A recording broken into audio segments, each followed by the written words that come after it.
It's supposed to say recording started. Okay. So what I have done, and this is more important for you or some of you who have logged in, is that for a select few of you, I have told you to break away, a very dirty word now, breakthrough and all that. So break away from the group and do that entire, there's a chat message. I've shared the email. Okay, good, thanks. So some of you, I have asked you to break away and do the entire assignment 2 alone. That's for 2 reasons, is that I guess I'm pushing you further. It's as simple as that. You do a good job, I push you further, and sometimes you get rewarded in your organization for doing well with more work.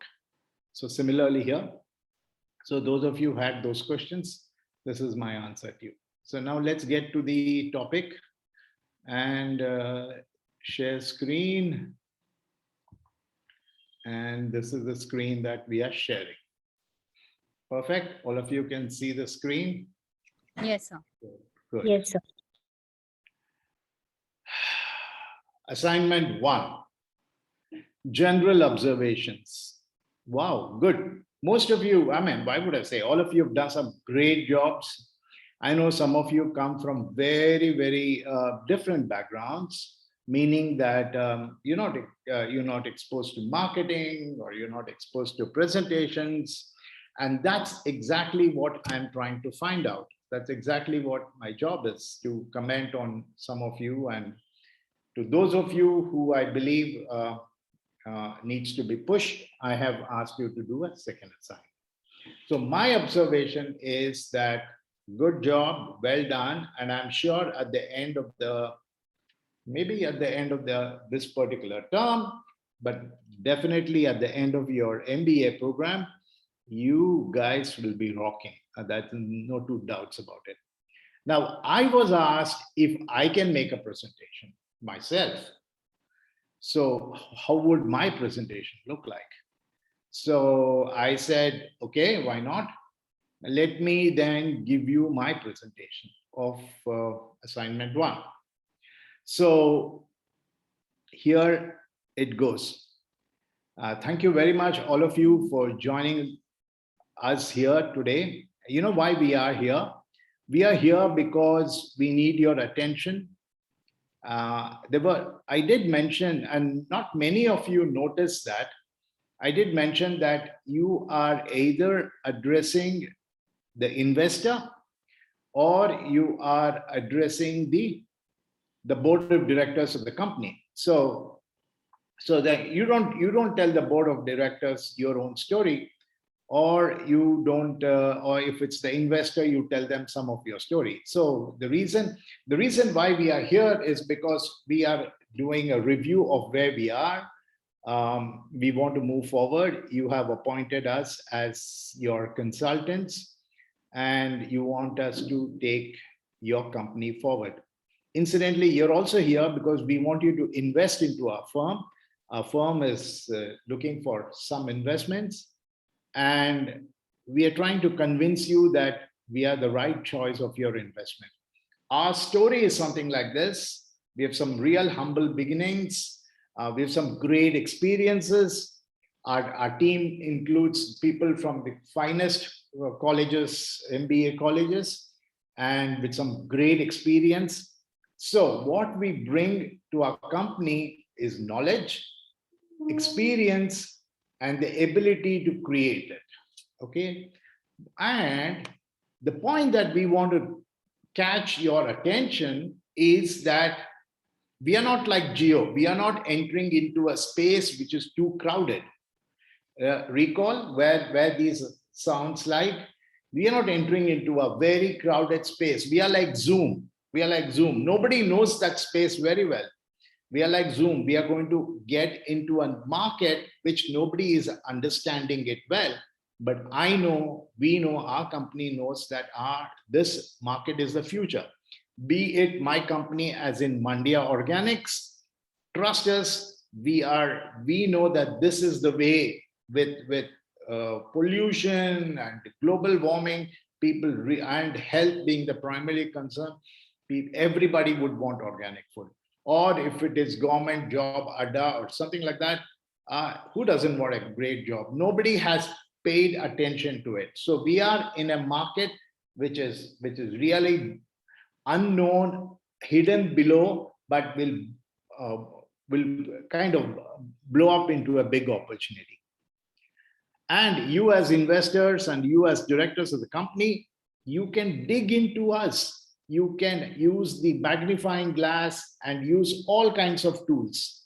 You can use the Gardner matrix, or you can use the SWOT, or you can the VRIO. We have all these tools laid out to you, and we want you to, and using each one of these tools, we are standing out.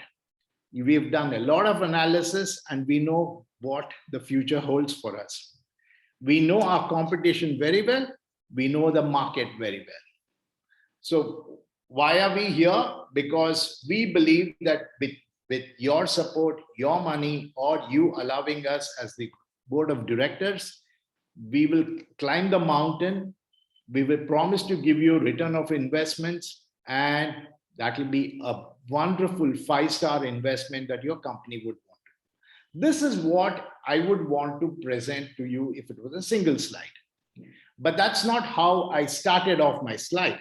I started off my slide by saying that let me list out all the problems that you're doing, which was like this. Well done, good attempt. I made this slide first, and then I went back to the previous slide. So my comments to you is, most of you are not telling us, why are you presenting it?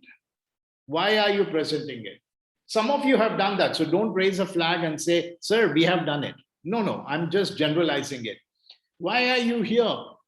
Whom are you presenting?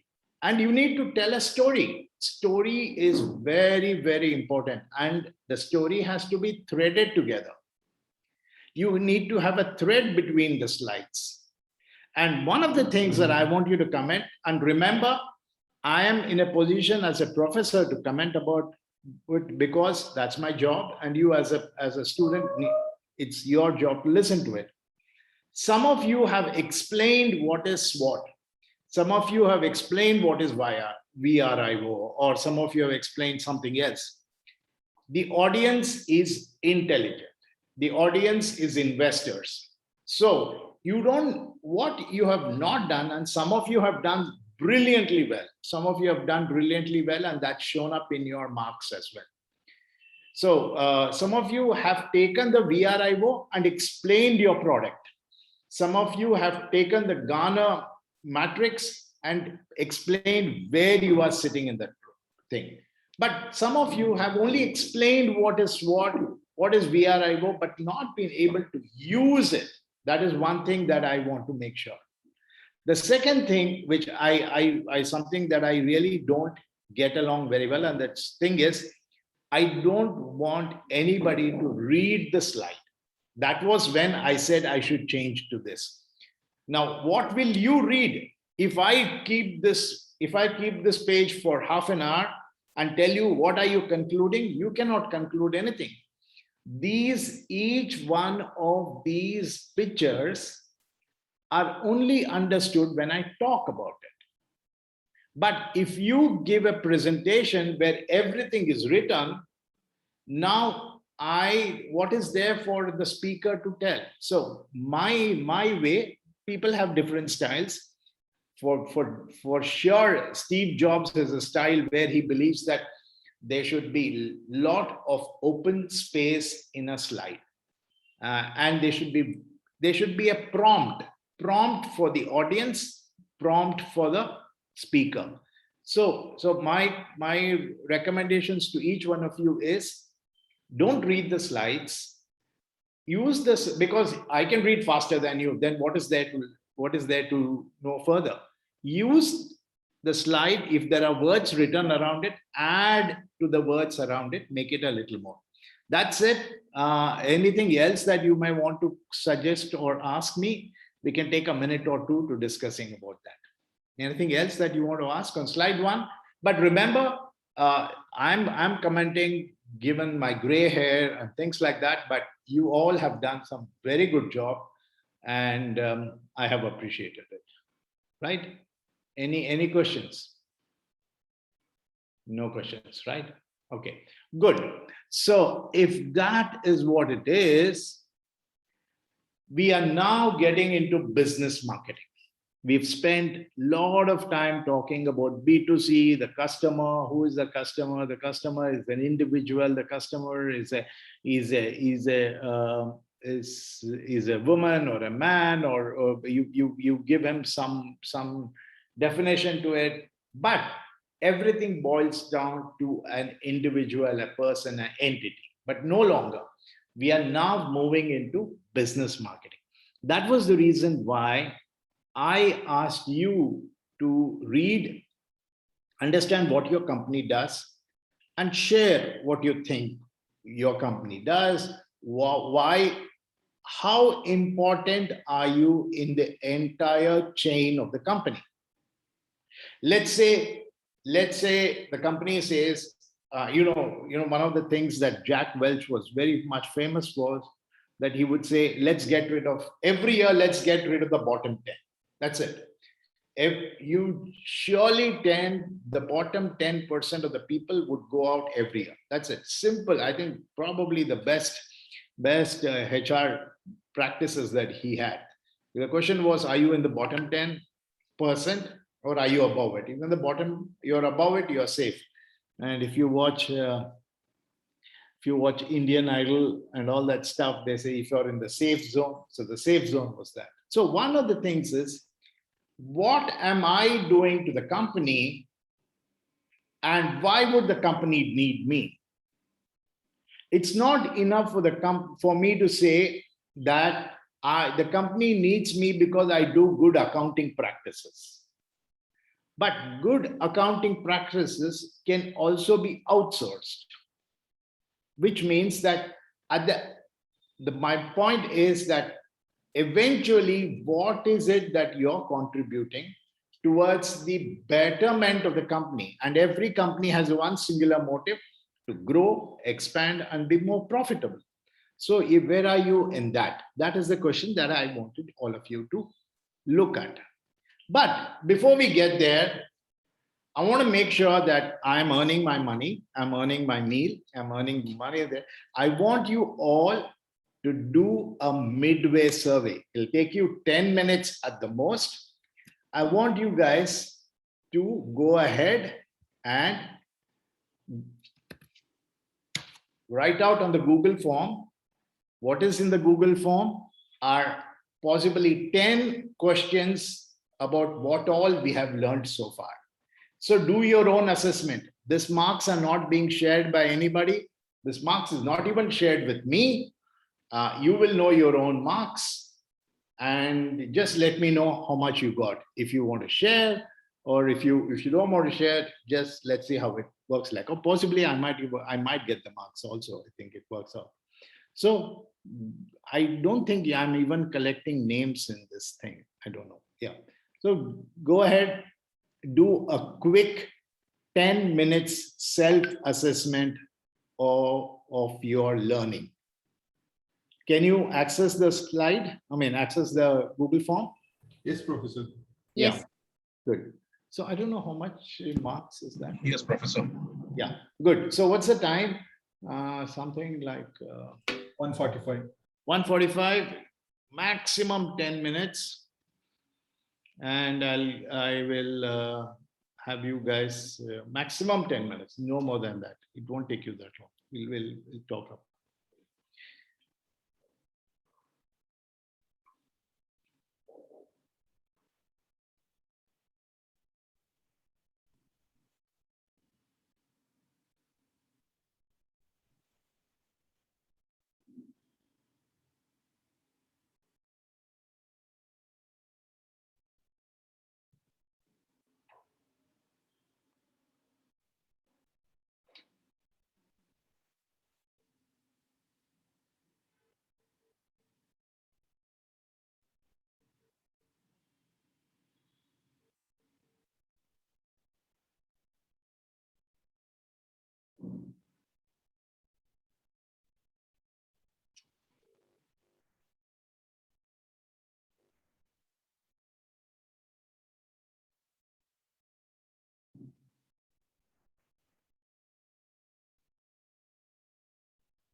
person you have called is speaking to someone else.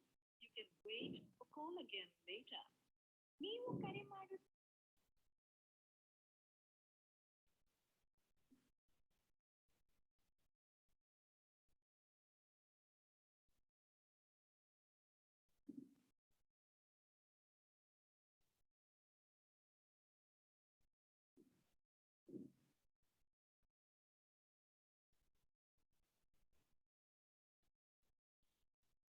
Hey, hi, Raj. Nee, the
yeah, hi. So with 22 responses, this is what it looks like. Frequently missed questions.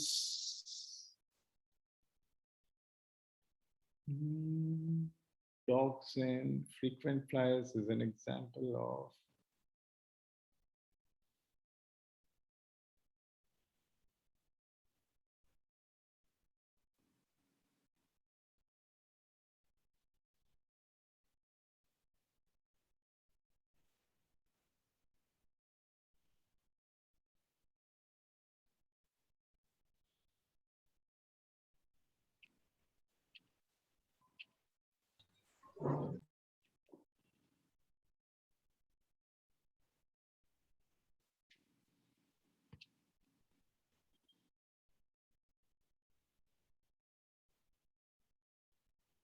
Okay, so how many of you got full out of full?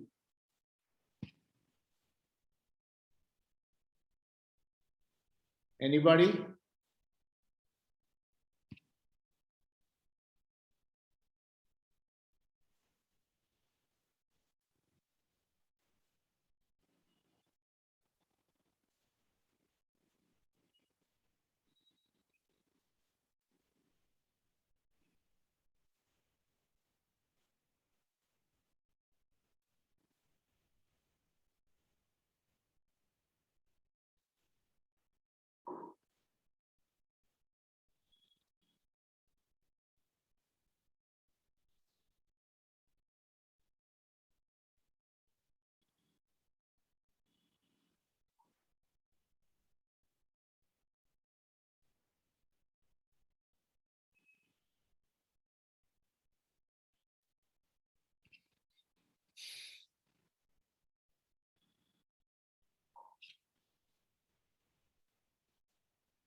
Okay, are we done? We're very quiet, huh? Yes, sir, we have done. Sir. Who's Yes, that? madam, sir. Okay, so did you get all right? I got 50% right. You got 50%. I got a 9 on 12. Got a 9 on 12. What about this one? I guess you can see my screen, right? Vrio model. Yeah.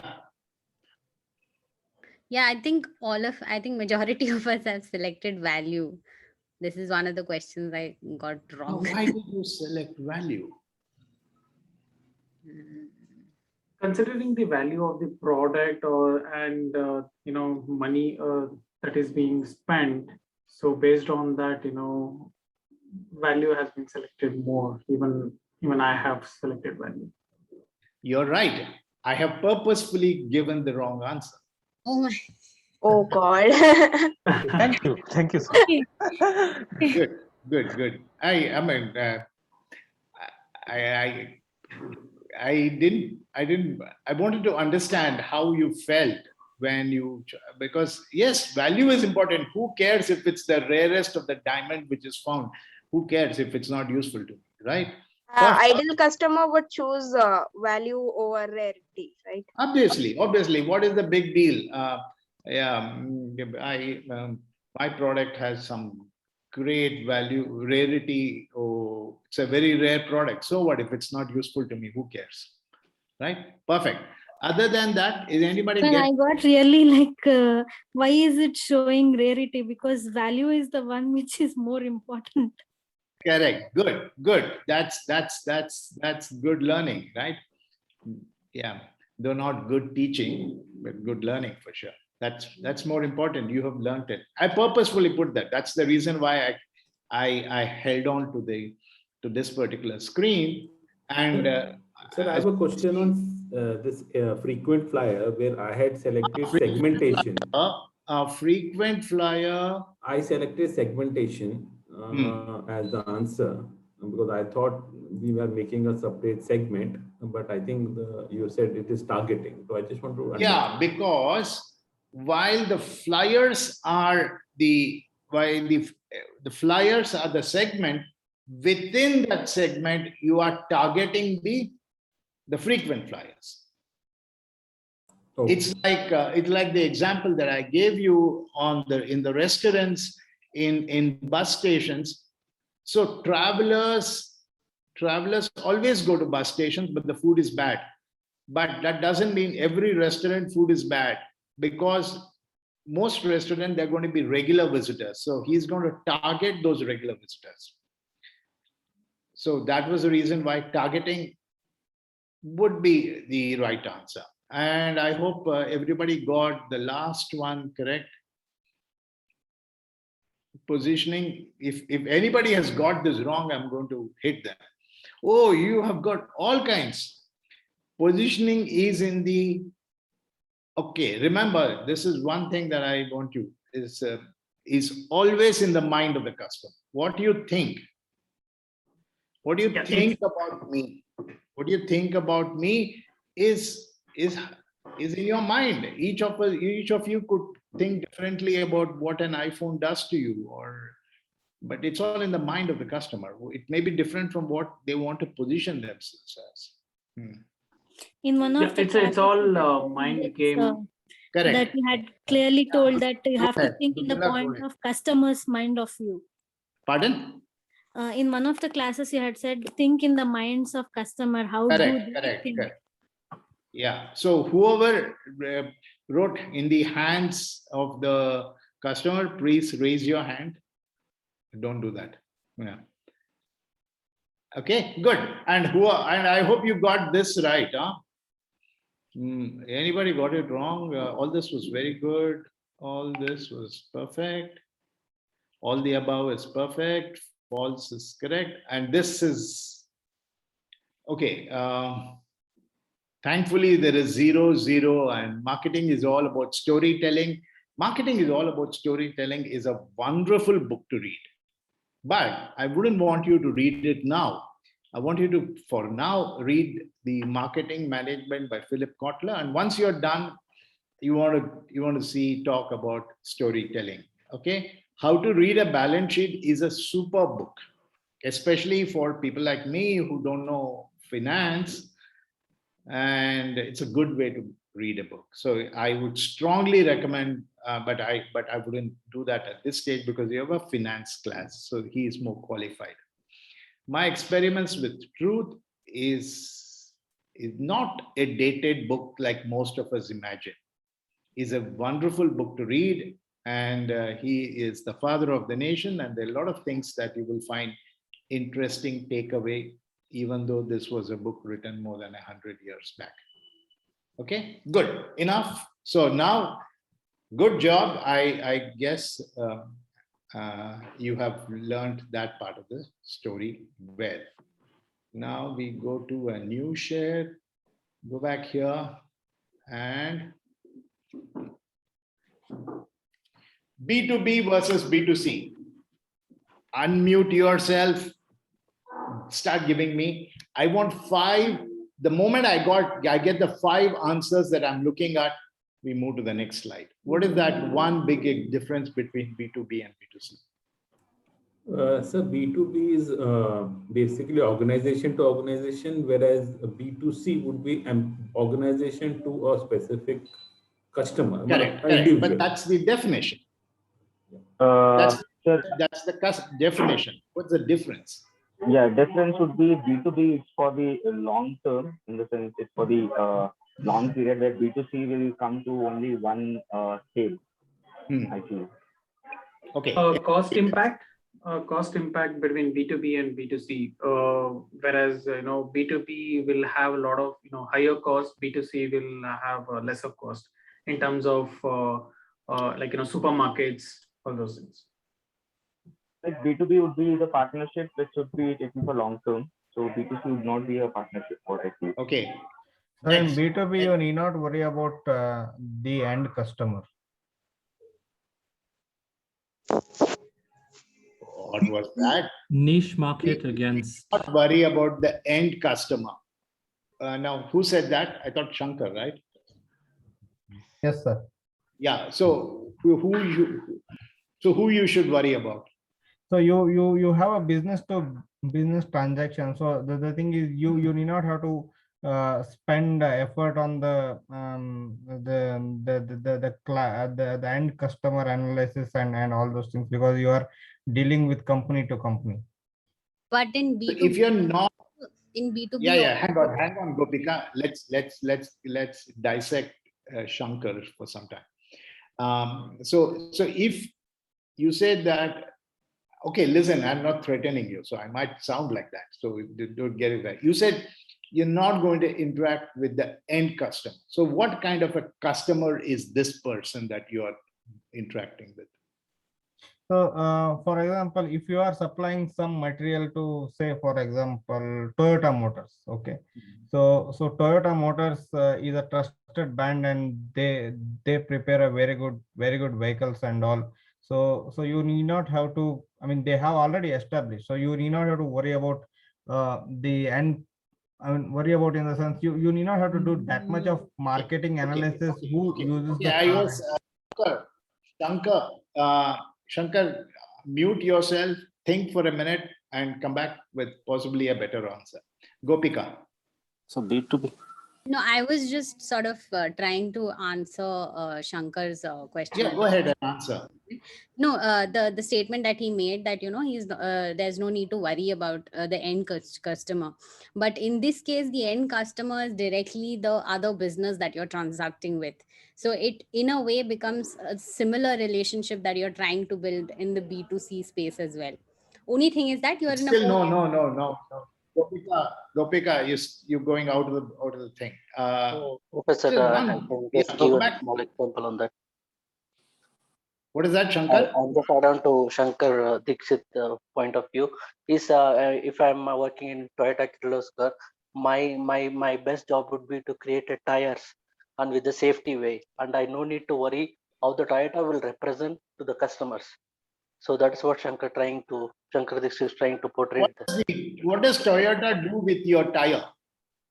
Tire, they will have a safety measures. They have the reliability. No. Simple. Shankar Nag, listen to me. You are a tire manufacturer, right? Exactly. Yeah. So you give the tire, and listen, and I want you to give me an answer. I'm not going to leave you, even if it takes 3 hours. Listen very carefully, and I'm sure you will give me the answer. You are a tire manufacturer. You give the tire to Toyota. Listen carefully. What does Toyota do with your tire?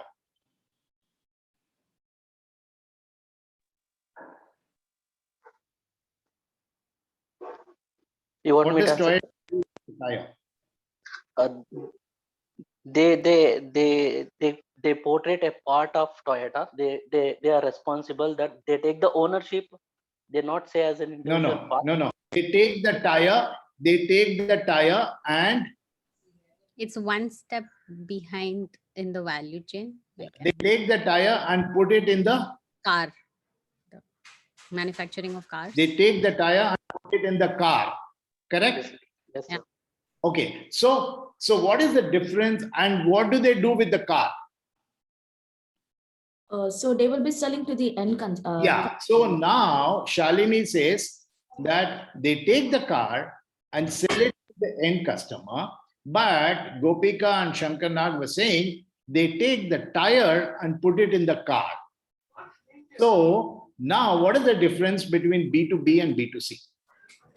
The taking the tire and putting it in the car is a B2B. Selling the car to the customer is a B2C. So what happens? Something relating to the size of like the transactions, the purchase, the size, Yeah. like Think. You're thinking right.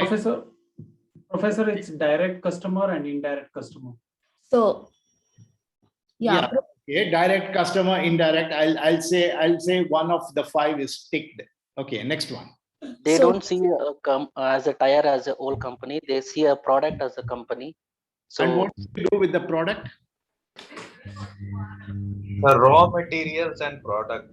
So when product is going, it's a customer, and raw materials is coming into pictures and maybe B2B. How much do you sell the tire for? Hang on.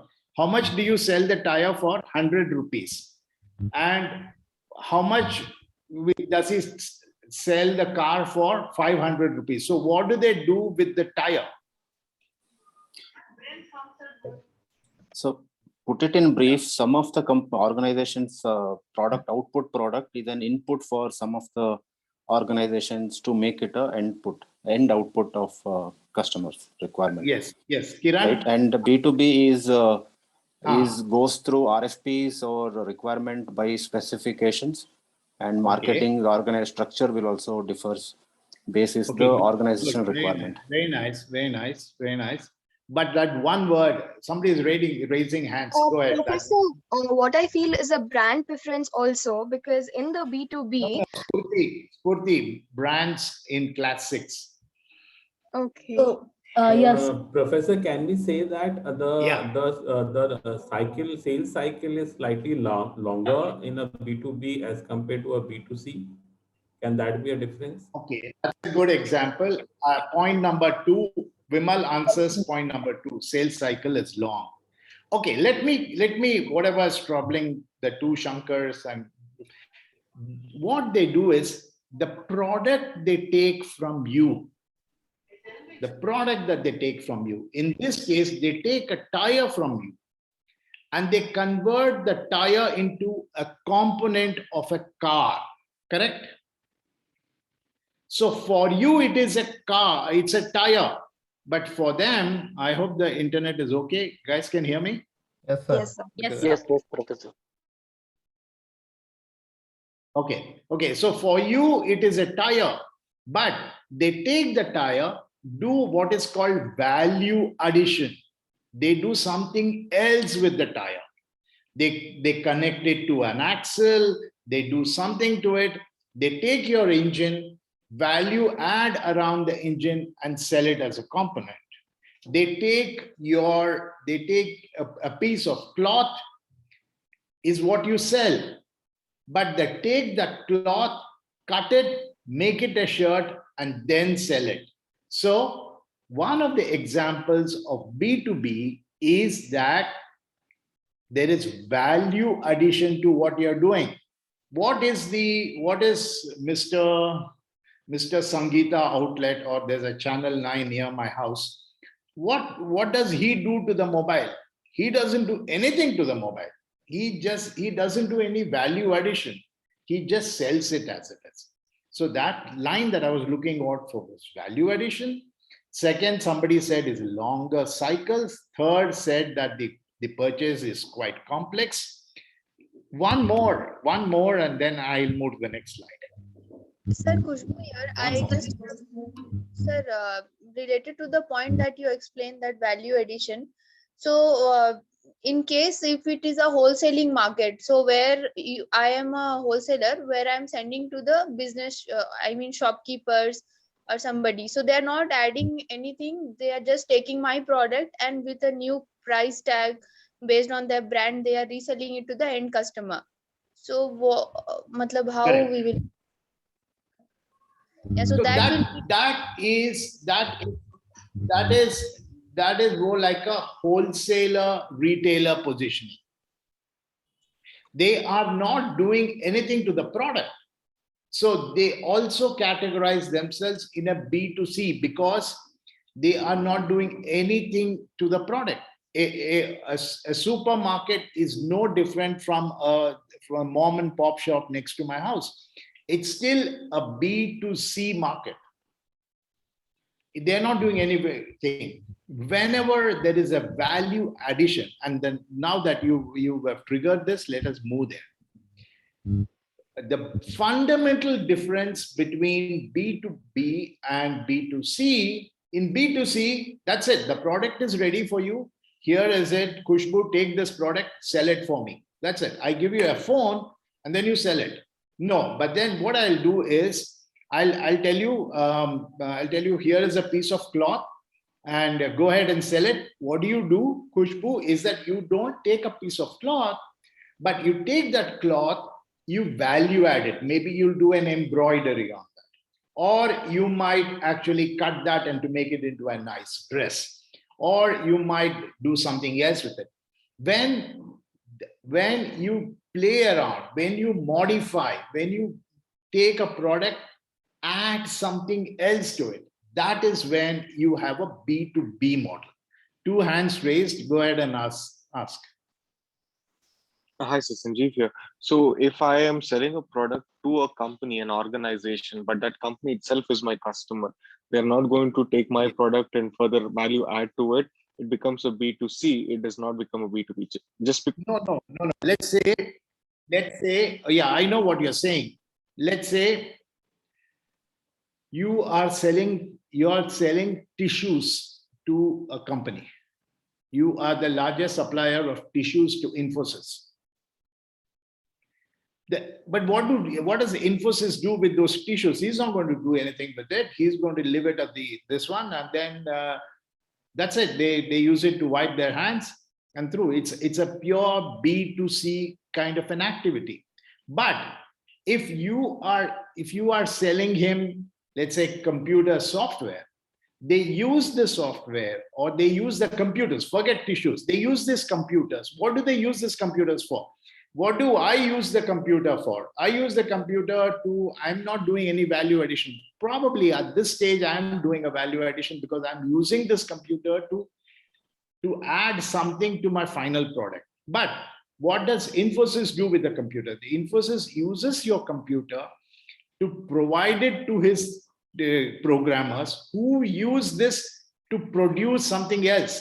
And that's it. After that, the computer is not being used. It's the final product which is then going out of it. So it's just like cotton, spinning, weaving, tailoring, and distribution. This guy is not doing anything to it. He's just selling it. What is the spinning guy? He takes the cotton, He converts it into a cloth. He is doing a value addition. The tailor takes it and cuts it and makes it into a piece of shirt. Even the distribution guy, he is not doing, he is responsible. He is value adding to it by taking that cloth and transporting it to a different location. So that is what is a B2B definition. Another B2B definition would be all along this chain. This is an iron ore. You take this iron ore, give it to Jindal Steel. Jindal Steel converts this iron ore to, I guess, pipes. These pipes are given to a boxing machine or a company which makes boxes. They converts these pipes into a box and puts electronics on it. And that box are used to make it into electronics. And finally, it becomes a microwave oven, and the microwave oven is sold. This entire chain is a B2B activity, right? Yeah, another two more hands, and then we move to the next slide. Yes, sir, I understood, sir. Shankar Nag here. Maybe I understood what you're trying to say me in the beginning when I was discussing on the tire topic. Absolutely. If I go ahead and sell my tire as an individual point of view to the customer, they may not accept it. What will they do with the tire? What do I do with the tire? Exactly. When I go the tire to the people where they incorporate the value added to the car, which the fastest runs my tire, I've been value added. I've gone 100% what you're trying to teach me. Thank you. Thanks a lot, sir. And the best example what you're giving, we've already done in our one of the presentation of Mandya or Organic, where the farmers were trying to struggle to sell their product. But the Mandya Organic guy who come from US understand entire portraited it. And they say that, see, you are getting organic food with the less price, and this is the farmer's one. You can get into the hand. Where earlier the farmers were trying to struggle to sell, now it's very easy for them to do, and we are getting benefit out of it. So I 100% understood what you're trying to. Thanks a lot for your small session. It's opened my mind. Good, excellent. One more, Professor Vimal. Can we also say that, Professor, that B2B, the market and branding involved in a B2B is lesser than what is compared to B2C? Yeah, we'll see that. You're perfectly right. Give me a minute to switch on some fan. You're perfectly right. But we'll get there.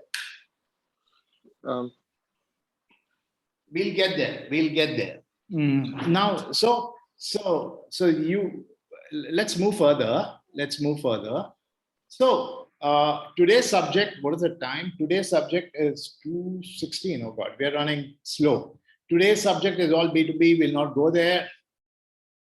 This is for you to read. These are the key differences between B2B and B2C markets. Let me spend some time without an interruption explaining to you, and then we'll open up the floor for lots of discussions. The demand is organization. Yes, right? Who wants it? This is Infosys Limited, which wants it. Who wants this phone? Who wants the service? Or Infosys Limited. Who wants this servant made to work for? That's an individual who's wanting. The volume is much larger. So much of B2B transaction takes place compared to a B2C transaction. There are very, very few customers for a B2B market. Imagine somebody who is selling, let's say, steering wheels, who is manufacturing steering wheels. How many customers can he find? As many as the number of car manufacturers. That's it. 6, 7, depends. That's it. There are 7 customers that you have to manage. But each one of those 7 customers have 100,000 customers or 200,000 customers because they are a B2C market. So, so somebody who's manufacturing tires, we will get to tires later on. If somebody who's manufacturing tires, in the case of Shankar Nag, he has 2 options. Shankar Nag can go and sell it to all the all the car manufacturing guys, or he can go ahead and set up an outlet and say, hey guys, your tire is worn out, you buy it from me. So now comes a very unique situation where Shankar Nag has two kinds of market. He, as Mr. MRF, he has a B2B market and he has a B2C market. I'll stop there and we'll get to discuss that a little bit more. Location is concentrated. You know where your customer is in a B2B market. Why do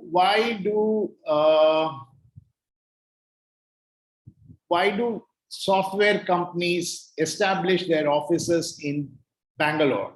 Is because you have resources to all the software or resources to human resources. So everybody is sitting out there.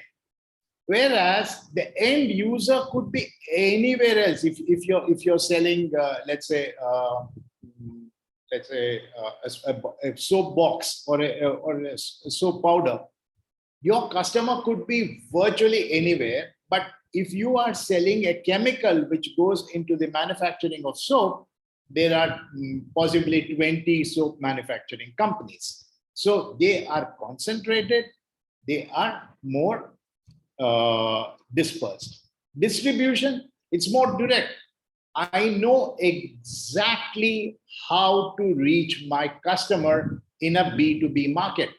Shankar, now we'll take Shankar Nag's example for the rest of our class. Shankar Nag is the marketing head of MRF. So he knows directly how to go and approach those 3 or 4 car companies. He knows how to go to Toyota. He knows how to go to MG. He knows how to go to Maruti. But he doesn't know how to reach me when I want a tire. So he has to go through an indirect way. So I hope you guys are getting it. So that is the one. The nature of buy is professional. They don't come and say, hey, I like your name, Shankar Nag. I am buying your product. No way they're going to say that. They are going to be professional when they're buying it. And the nature of buy is more personal. And I always keep quoting this example, and I'll do that because I love pulling my wife's leg for it, and it's the best example to quote. Is that when we go out for shopping every day evening, my wife doesn't buy flowers or fruits from a particular vendor. Why? Because she doesn't like his face. Simple, matter closed, personal matter. I tell her that guy and the other guys are actually brothers. They share their spoils at the end of the day. It doesn't matter who you buy from. They source it from the same thing. No, she wouldn't listen to it. She will say that it's my personal choice. So a consumer's nature of buying is personal. Imagine if you went and told your office that, hey, I bought these 100,000 from product X. Why? Because I like him personally. They'll say, get lost. This is not the way to do business. So because it is more professional in your type of buying. Influence. The influence part of it is that I bought a phone because somebody told me to buy a phone and said, among the phones, buy this phone. This is a brilliant phone to buy. Over, matter closed. I buy that phone. But in the case of B2B, we'll go in depth. We'll go really in depth on this point. So I'll leave it at that. Negotiations, exactly. Who was saying? I forget his name, but he was saying that we will be doing RFP. There'll be tendering. There will be all these things coming up. And then it's a more complex buying situation. Whereas here, do you imagine, I'm planning to buy myself a tube light for my house, and I invite tenders. Who do you think is going to come and give that? Is they want to walk into my shop and buy it? Otherwise, get lost. So the negotiations are simpler. And reciprocity. What is reciprocity? Can anybody tell me what is reciprocity? There is more chance for getting feedback on the product that is sold as opposed to getting feedback from an end consumer. Well, where do you work, Gopika? So I work in a market research industry, sir. Markets and markets. Okay, okay. So, but okay, now you probably the best example to give me a slightly better example of reciprocity. Give it a thought, and you know what is reciprocity, right? Isn't it like getting feedback and No, no, no, no, no, no. getting responses? No. No, no, no, no. I don't want to give the correct answer so that I get you to guess. But बदले में हमें क्या मिलेगा? Is what is reciprocity? What's So it's a mutual exchange between two parties. Yeah. Yeah. So बदले में हमें क्या मिलेगा? Now, okay, I will sell you a mobile phone. What will you give it to me in return? Now, what can I give you? I'll just take the phone and do it. Whereas reciprocity could be that MRF could be selling tires to Toyota, and Toyota may be selling their cars in a huge way to MRF, and there is some kind of a reciprocity. There could be a buy and sell between the customers. Right. You would be a customer for them, they would be a customer for you. This is happening between, let's say it's happening between Reliance and Qualcomm. Reliance and Qualcomm. Qualcomm is buying, Reliance is buying a lot of, let's say, chips from Qualcomm. And in return, maybe Qualcomm is trying to get a super deal for all their customers. It's a very, very basic example. So there is reciprocity. But what can I as an individual give in return to a number one company in India for taking the geo connection? Nothing. So that is what is reciprocity. Leasing is, we'll get there in detail. Promotional, personal selling, advertising, we'll also get there later. So I'm going to break each one of these in the coming slides. That's the reason why I'm saying that. We'll get there later. Somebody keep an eye on it. 2:45, give me a, not 2, it's 1:30, so it's 3 o'clock. 3 o'clock, give me a buzz. We'll take a break. Okay. For you to read, not for me. For you to read, not for me. Yes. Now, okay, have you all understood this? Because before I move from here, anybody has any questions fundamental on this, we will go deeper and deeper. Anybody has a question on this? Mahesh or anybody? I would like some more understanding on buy influence as to B2B and B2C we are discussing right now. We are discussing our customers. Business versus consumer is what we are discussing right now. And one of the point is buy influence. Okay, you want to understand what I mean by influence, multiple versus single. Correct. So yeah, so are we going to force something? That's one question I will not answer now and move forward. I knew that's why I asked. Thank you so much. I'll wait for it, sir. Yeah, Mayur, you raise your hand. Yes, sir. I just wanted to check, as in the reciprocity. Is that correct? If I'm saying it right? Yeah, reciprocity is okay. Reciprocity is it's always a two-way relationship between larger entities. There is always a two-way relationship. You are buying computers and doing something with it, and it could be as simple as this. Okay, let me give you an example of what is reciprocity in a way that I would best explain. Infosys wants additional resources, wants additional money. So they go to the bank and tell the bank that give me money, I want to grow. So Infosys is taking a loan from the bank. That's a B2B transaction. You wanting a house, money for a house is a B2C transaction, correct? So you take money from the bank and say, Infosys says, hey, hi, give me $100 million and let me expand my businesses very well. So my question is... Hold on for a minute. So Infosys takes $100 million and the matter doesn't end there. It is in all likelihood that State Bank of India buys the Infosys Infi software, banking software. So as you can see, Infosys actually is a buyer, but he has the potential. I mean, he's actually to be a seller as well. And SBI may be the one who is selling something, but he may also be buying. So that is a two-way transaction. But what will happen in a housing loan that you take from SBI? What can you give them in return? Very unlikely, nothing. So that is what is meant by reciprocity. Correct. My question is that only the cross sell or also the discounted price also counts under the same? Oh, what is that? Is that the cross sell, which means I sell a product to you and you sell a product to me? Yeah, it's a cross sell, right? It's mostly a cross sell phenomenon. Yeah. It's a cross sell phenomenon. What if I am giving you the product at a subsidized rate because you are buying at a bulk rate? I mean, in bulk. That is the negotiation part of the business. Okay. That is the negotiation part of the business. I do not know whether how many. I just reduce the fans. There are a lot of networking companies which say that we do business in MRP.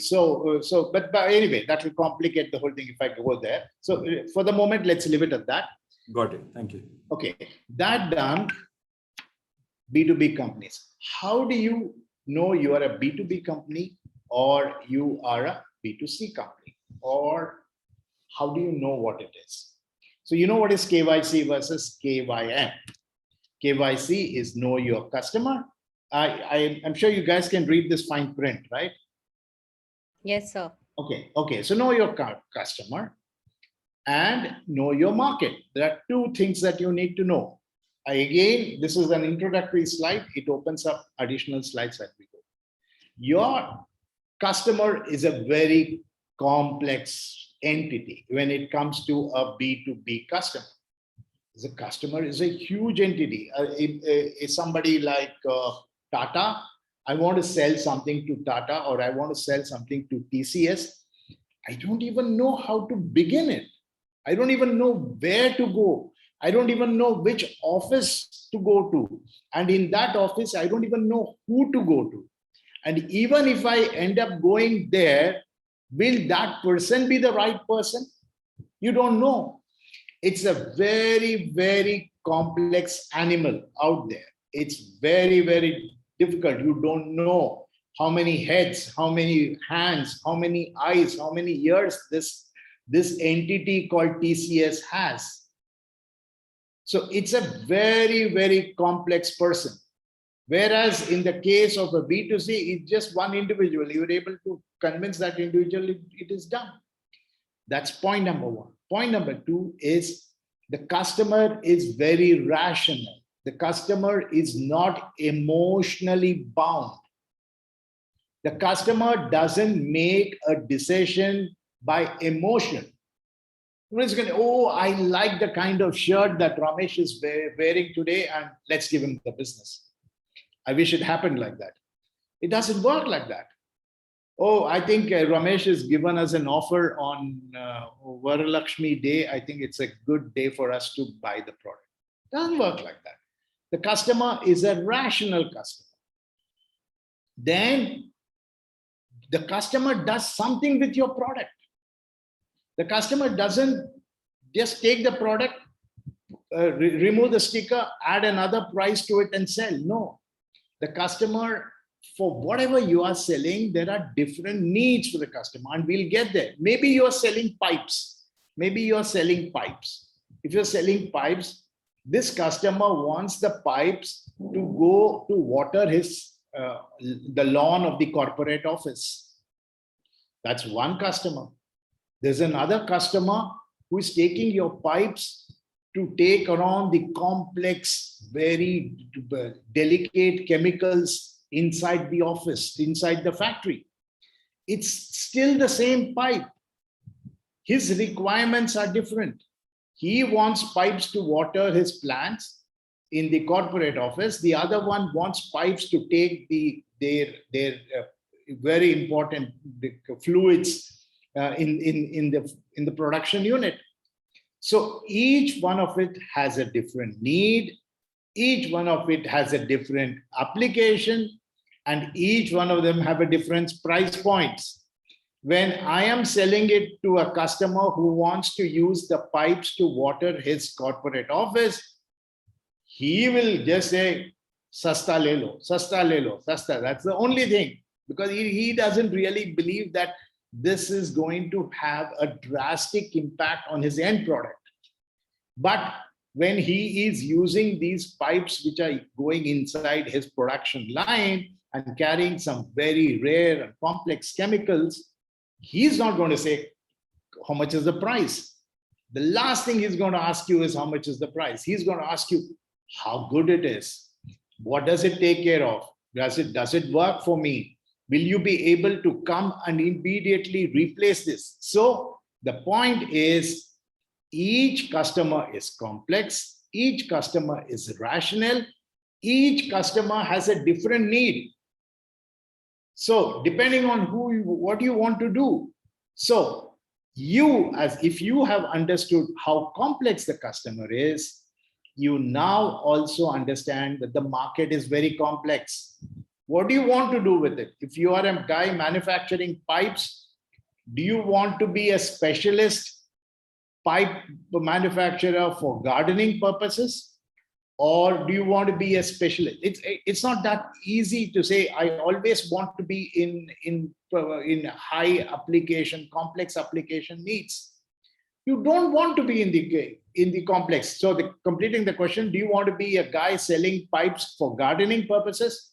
Or do you want to be a person selling pipes for complex fluid management in the factory? But remember, you could do away with cheap pipes here. You might have to spend a lot of money to give them a quality pipe. And exactly what is your pricing of the services? How do you want to profit add to these products? This is what is the key conversation that we are having between what the customer is and where do you want to be. You could be manufacturing computers, and we'll get there later on. Anyway, there's a slide for that. Again, as you can see, we've discussed products. In the 4 P's, I told you it's product, promotion, we say put up an advertisement, places and distribution. I thought I gave you the greatest of the example of how the distribution can get a price by saying popcorn in a cinema theater. On pricing is, if you sell it $1 less, people will come rushing to you. But all that logic does not hold water when it comes to B2B. It's because price is a variation of need. That's the point that we are trying to say. I'm not going to get questions here. I'll move into a couple of slides and then we open up questions. So the first thing that I told you was that the customer is a very complex entity. B2B customer decision-making process. The closest I can make you understand is a treadmill in your house. If you want a treadmill in your house, who is going to make the decision?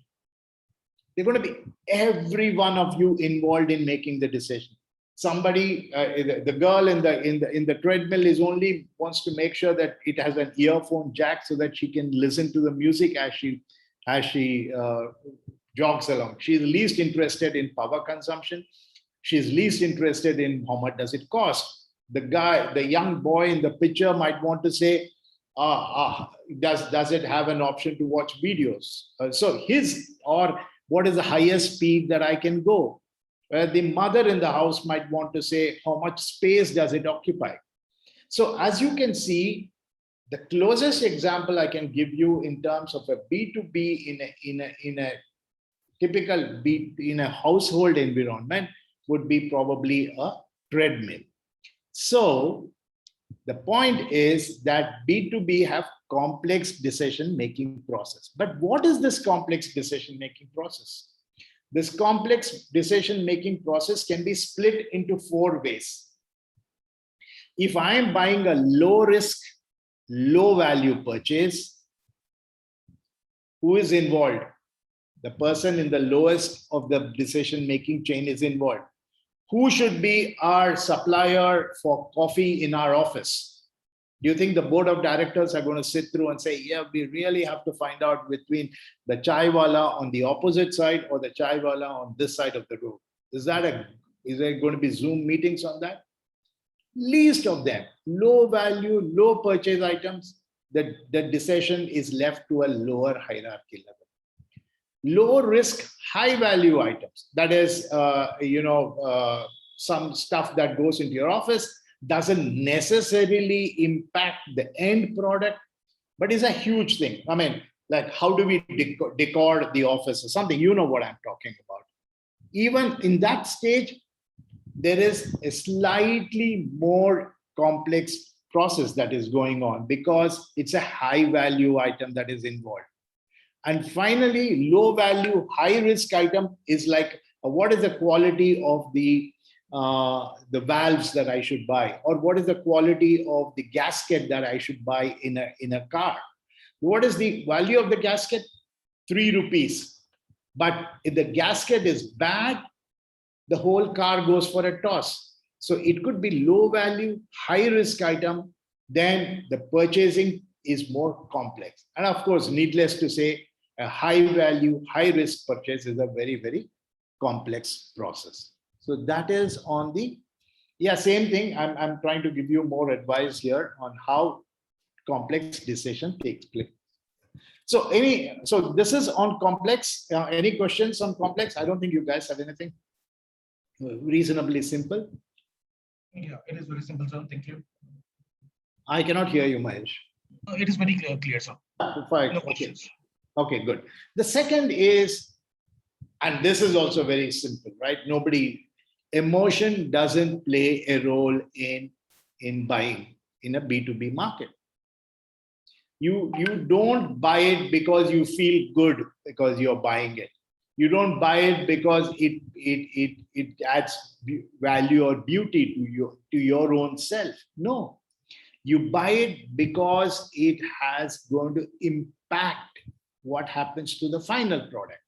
So buyers are more rational. They are not going to say, I'm not going to buy from this person for emotional reasons. They are going to look at it. What is this product going to do? How will it impact my return on investment when I buy this product? That is exactly why later on in our class, I've added a slide which says that you go and tell somebody that buy my product and it'll make your life faster or your decision making faster or your production faster. Yeah, more clearly, buy my product, you will be able to produce faster. Doesn't mean anything to the customer. Buy my product, it makes production faster, and hence you will be able to save 5% on electricity and your return on investment will be in 3 years. So buying is based on what is it that I will get in return with this purchase. And second is, does the company really need it? And how will we be able to manage that whole thing? So buyers are more rational. Very, very simple conversation, not too complex on this. So buying is very, very complex and absolute lack of transparency. This is the key word that I wanted to. You never know who makes the decision, why the decision was made, what goes on in the background, and there is no clarity in the decision-making process in any organization. The reason is they want to keep it that way because they want to keep the process of decision-making to them. So in a B2B transaction, there involves a lot of negotiations with a number of individuals, and each one of these individuals have a various decision and influencing position in the entire chain of the buying cycle. We will get to this a little more as we go to the next slide.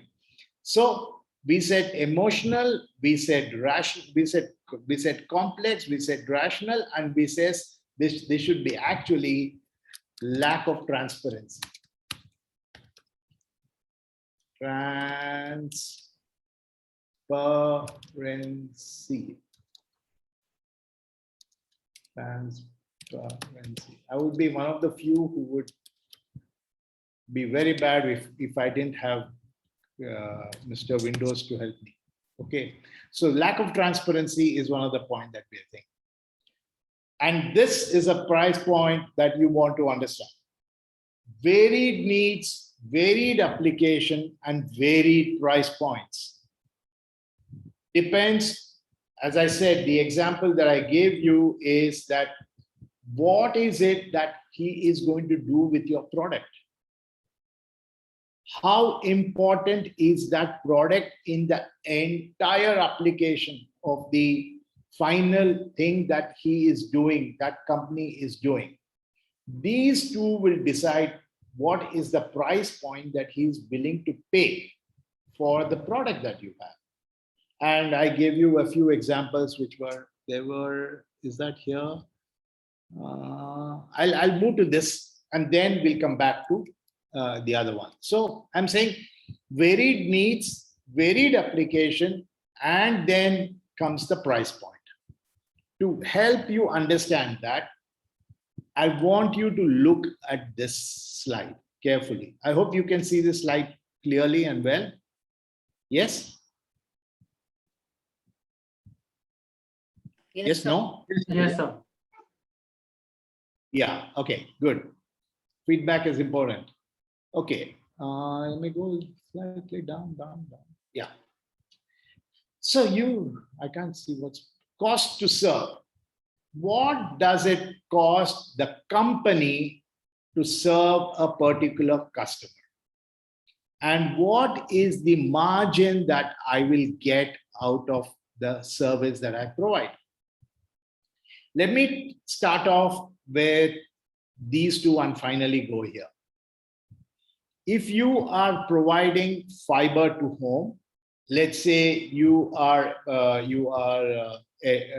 have ACT in my neighborhood, so I use ACT broadband services. So what is the discussion which is going to be between me and ACT? I'm going to keep on asking him, how much am I going to pay monthly? What is my monthly charges? Of course, I'm going to ask him a few more questions like, what is the downtime? Will you be able to support me on a Sunday? More questions like, will I be able to watch movies in multiple connections? I'm extremely price sensitive, but I'm going to have very few demands coming in. So these are going to be the kind of requirements for providing fiber to home.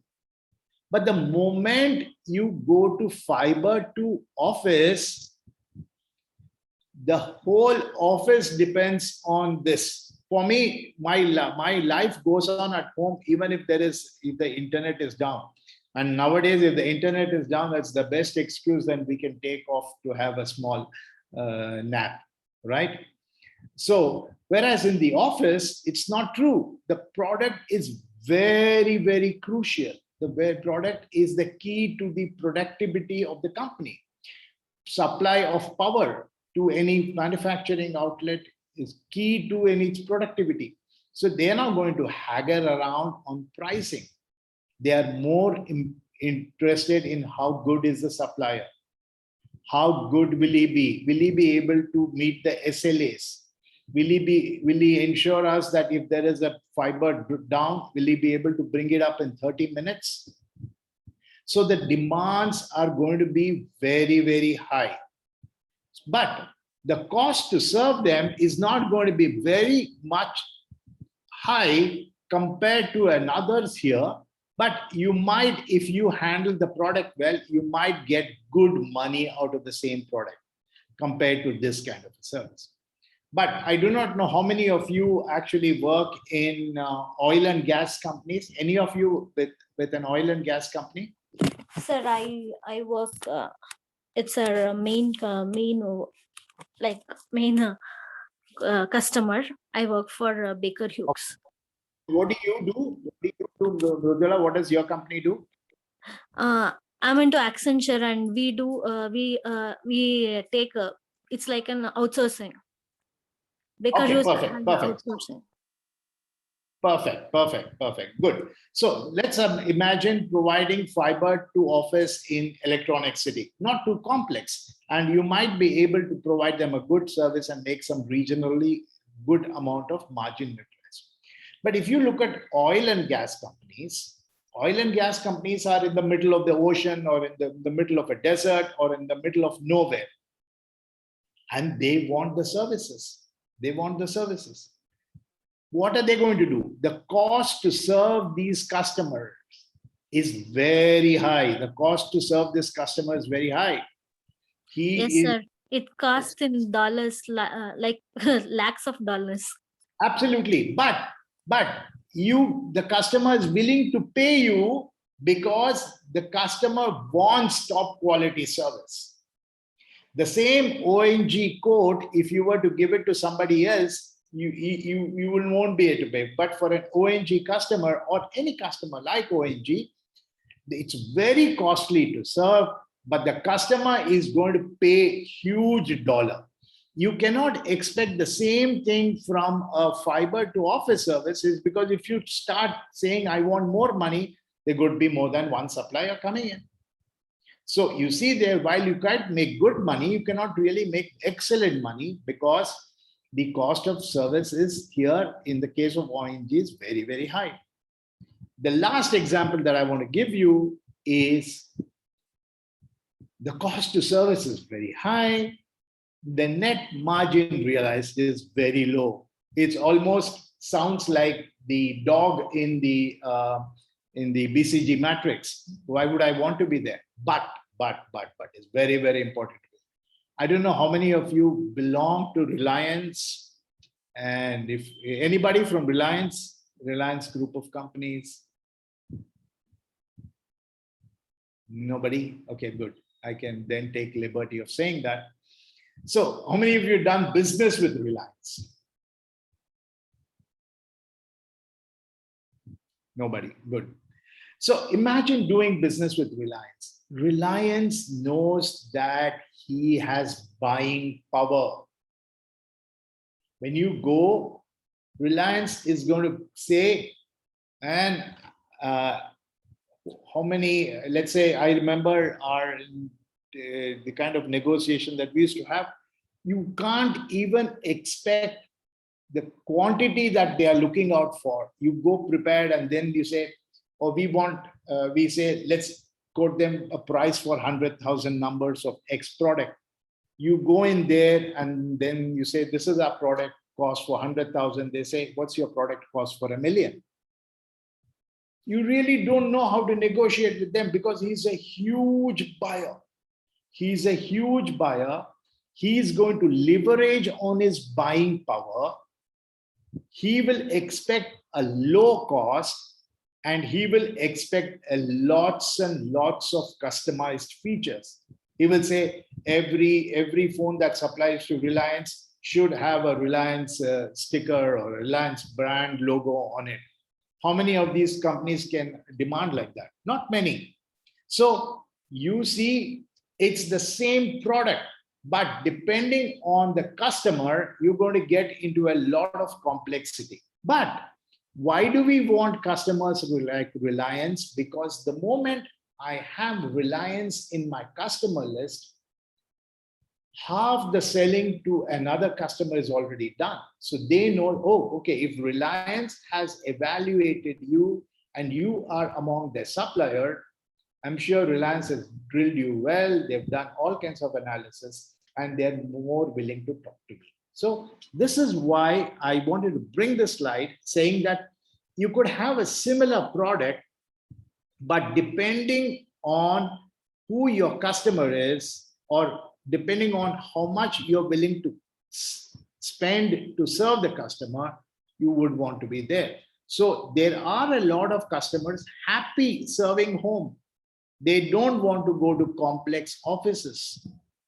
There are those companies which specialize in complexity of a costly customer, where you will have to have 24/7 support available for them. But that is what each company has to decide where they have to be. Where was that slide that I was trying to talk about? Was here.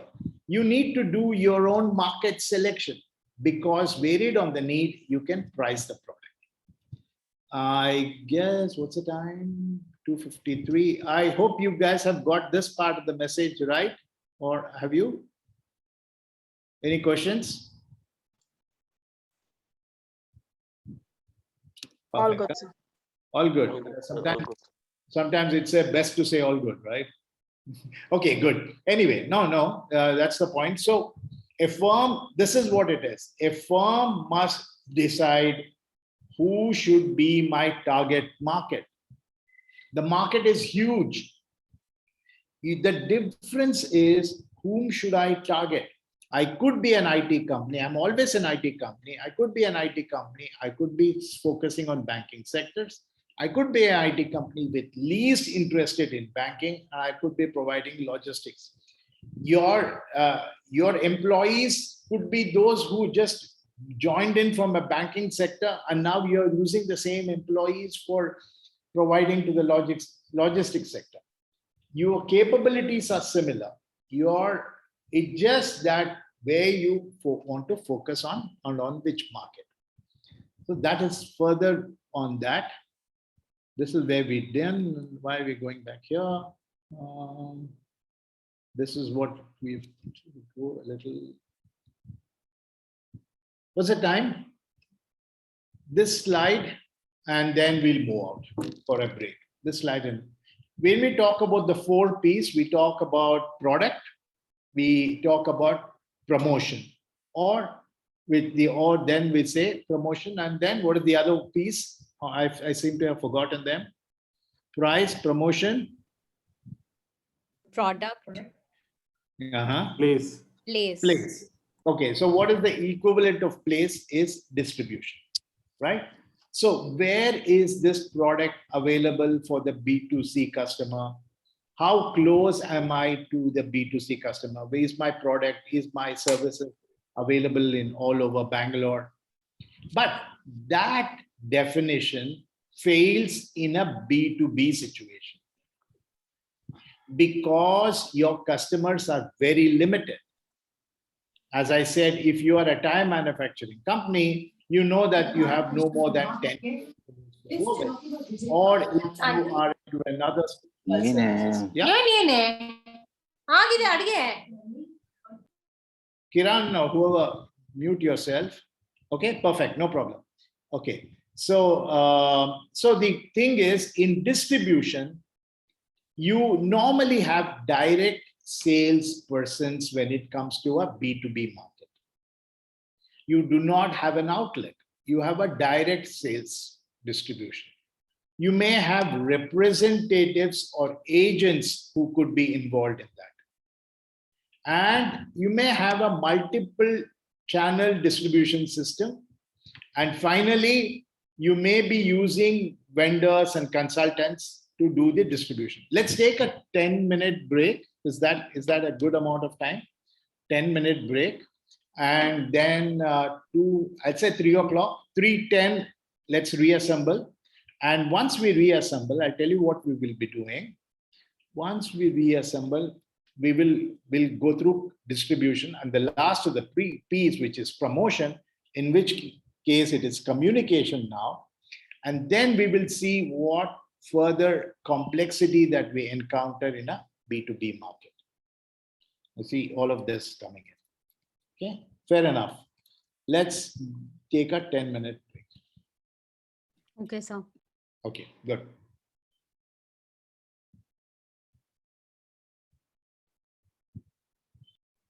So the point that we are trying to make here is that I'm not going to go into the class. I'm just going to discuss into the subject here. Is that the entire B2B is a very complex process, and whatever works in a B2C environment will not work in a B2B environment, which means that the entire way of handling your customer, the entire way in which defining which segment to go becomes a very complex part of it. But B2B is a very important segment because most of us belong to a B2B segment. Whatever we do, we are in a B2B segment. Now, I was talking about customer profitability, saying that if you have a big customer, you will do everything to please that customer because you want to have that customer in your list. And that customer gets you a lot of business. But it's a very, very challenging thing because beyond a point, you cannot leverage on a relationship to get a better price. Now, after working for almost 10, 20 years with one of the world's largest similar industry companies from where I come from, I and a couple of my colleagues, we started off our own. And we felt that the relationship that we had would be able to help us tied to. But when we went to one of the largest broadcasters in the region, they said that we don't know how good you are. We don't know how reliable are you. So we are willing to take your service, but we want bottom down prices. We really want you to strip down the prices to a thin, ultra thin level. And we have no other option. So we end up saying that we'll give you the most bottom prices and hoping that we'll be able to leverage on a high quality service to get a better price. But year on year, and why I keep saying this, and probably I'll repeat it in price, is that most people think that if you lower the price, you will be able to get the customer. True, you will get the customer if you lower the price, but then the customer understands that you are willing to lower the price and he will threaten you every time. So every time we went to this biggest broadcaster and told him, look, you didn't know us well. For 2 years, we've been giving you some great service. Why don't you allow us to increase the price by 5%? They said, hey, actually, Ramesh, I wanted to tell you that our earlier supplier has come back and has matched your price. Now, since he's matching your price, we want to go to them. Can you do further on the pricing? So price is a very, very complex thing. And large companies use their buying power to negotiate a price. But we have also, and again, coming back to this particular quadrant, we've also gained by the fact that the region's largest broadcaster is our customer. Smaller broadcasters are coming to us. So that is what is the entire business of customer profitability is. You might lower the price for a customer and use that relationship for a better price with other customers. So that done. So distribution is something very important. Distribution takes place in a different way when you have a B2B model. Direct salespersons. If you notice that this is the key, and I'll tell you even a bit more, is that, where's that all important slide? Where's that all important slide here? No.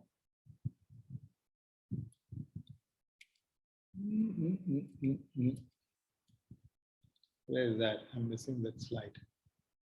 Yes. The entire promotion is personal selling. Whereas here it is advertisement. Remember, the big difference is that because there are only very few customers, you are involved in every part of the business cycle. And hence, you get into a personalized selling. That is the reason why we have in the distribution chain, we have something called direct salesperson. They could be direct salesperson. If you are not able to go to that city, you could have representatives and agents who are also your own people, or you might go through a channel partner or a consultant who would actually be able to promote your examples of channel partner for Google, Microsoft, etc. So if that is distribution, how does communication happen? I've launched a new Netflix movie. I launched a new mobile. I launched a new service. I just put banners all over the place and I do my part of the communication in a B2C market. But in a B2B market, it's more difficult. I am a guy who's selling rubber gaskets to the automotive industry, or I am selling some exclusive thing which goes into a complex machinery. Can I put up ads in the newspaper and tell them, are you looking out for fuel injection machines? We are here to supply. Could I put that as an ad in Times of India, the top page? Would it make sense? No, because your customers are more narrow, because your customers are more niche.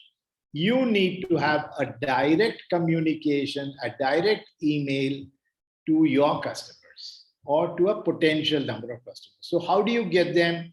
You get them by visiting trade shows, and you get them by advertising in specific trade journals, or you use the telemarketing, which is you get a list of potential customers and then you start talking to them.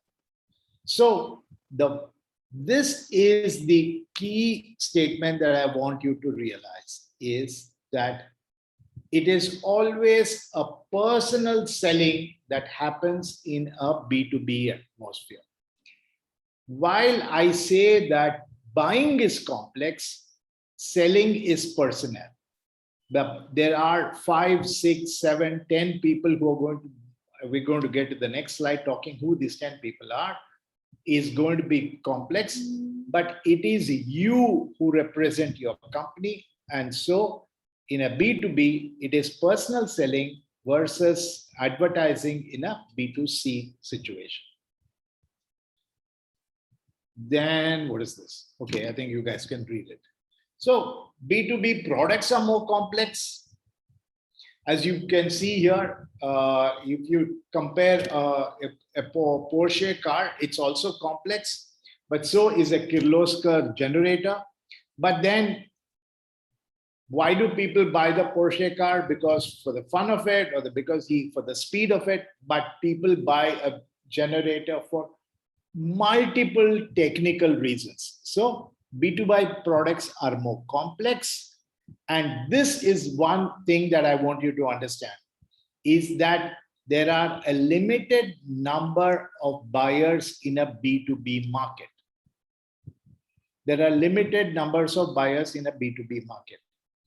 And there is what is called the Pareto's principle. I think we discussed this last time, which means that 80% of your business comes from 20% of your customers.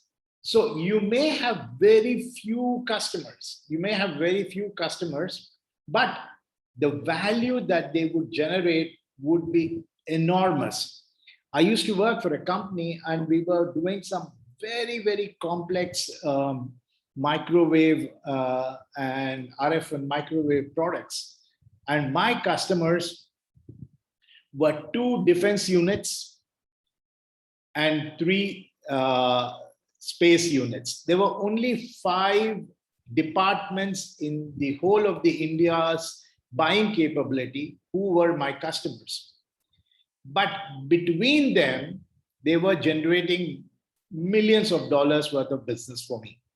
So the point is, in a B2B market, you may have a limited number of customers, but they would be actually generating a huge value of resources or transactions for you. So when I have only 5 customers, it is my relationship with these 5 customers which matters. rather than the fact that I can have a indirect relationship with them.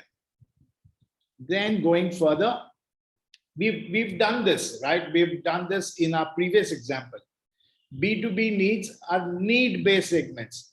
They could be a customer who's primarily focused on price. That's it. As I said, depending on what he wants, he could only be focusing on price. The second could be a quality and what does the brand bring for you. And the third is service focused, and fourth is a partnership. What is a partnership? I will give you an example of partnership in a minute, but partnership is where the customer is telling you that, listen, I'm using your product, and out of your product, I'm doing something else in return. So we both will join hands together, and how much I pay you depends on how successfully I have sold the product. If you find that complex, let me tell you that one of the reasons why Airtel was very, very successful till yesterday, that was till Jio came in, was Airtel used what's called the minute model. I forget the full sentence for that, but I'll tell you in a minute. Minute model. What did Airtel say? Airtel says that my customer is a B2C customer who will pay me money as long as he uses the phone. The more he uses the phone, the more data that he draws, the more minutes that they talk, I will get more money. Now, one of the ways for me to expand is to put more towers in primary cities, and I expand into smaller villages. As I expand into smaller villages, I will get minutes. But for me to expand into smaller villages, for me to set up more towers, I need you, Mr. Supplier, to supply me equipment, supply me electronics, supply me diesel generators for my towers, and have a call center to support me. So what will I do? Mr. Diesel generator supplier for all my towers, here is the relationship I will have with you. Depending on the number of minutes that are communicated from my tower, let's say from my tower, 100,000 minutes are done every month, then I will pay you X amount of money. If my tower or that particular tower does 200,000 minutes, you will be paid more money. Now, the relationship between the customer and the buyer, which is both to B2B, depends on how effective is the final product. So I will ensure that my diesel generators, which back up the towers, will work very well. I will rush my service guy to ensure that it doesn't go down, because the more minutes that come out of that tower, I will be paid more. That's exactly what they did with Qualcomm. That's exactly what they did with IBM. They told with IBM, look, listen, you guys are the service support for my entire organization. The relationship that you're going to have with me is, today I have 1 million customers. If you help me go to 2 million customers, I will pay you X amount of money.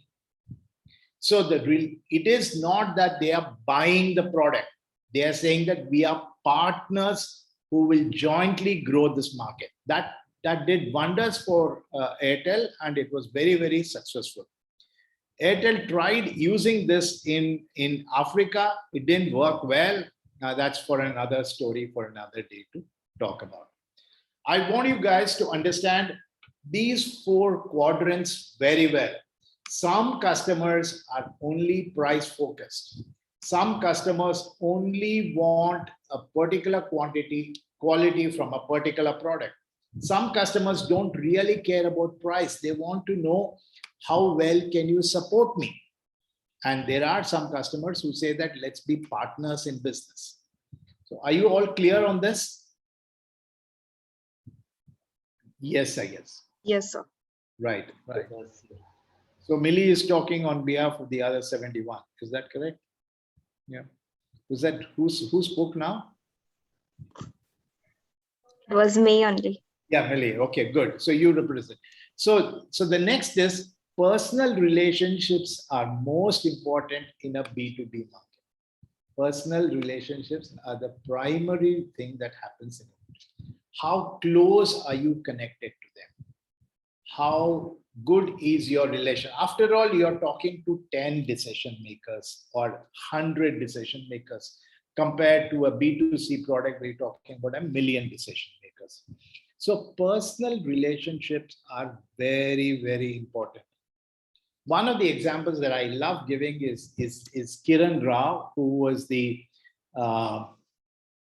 EVP for which company is this? He was Boeing, or is it with? I can't see the slide though. I know him well.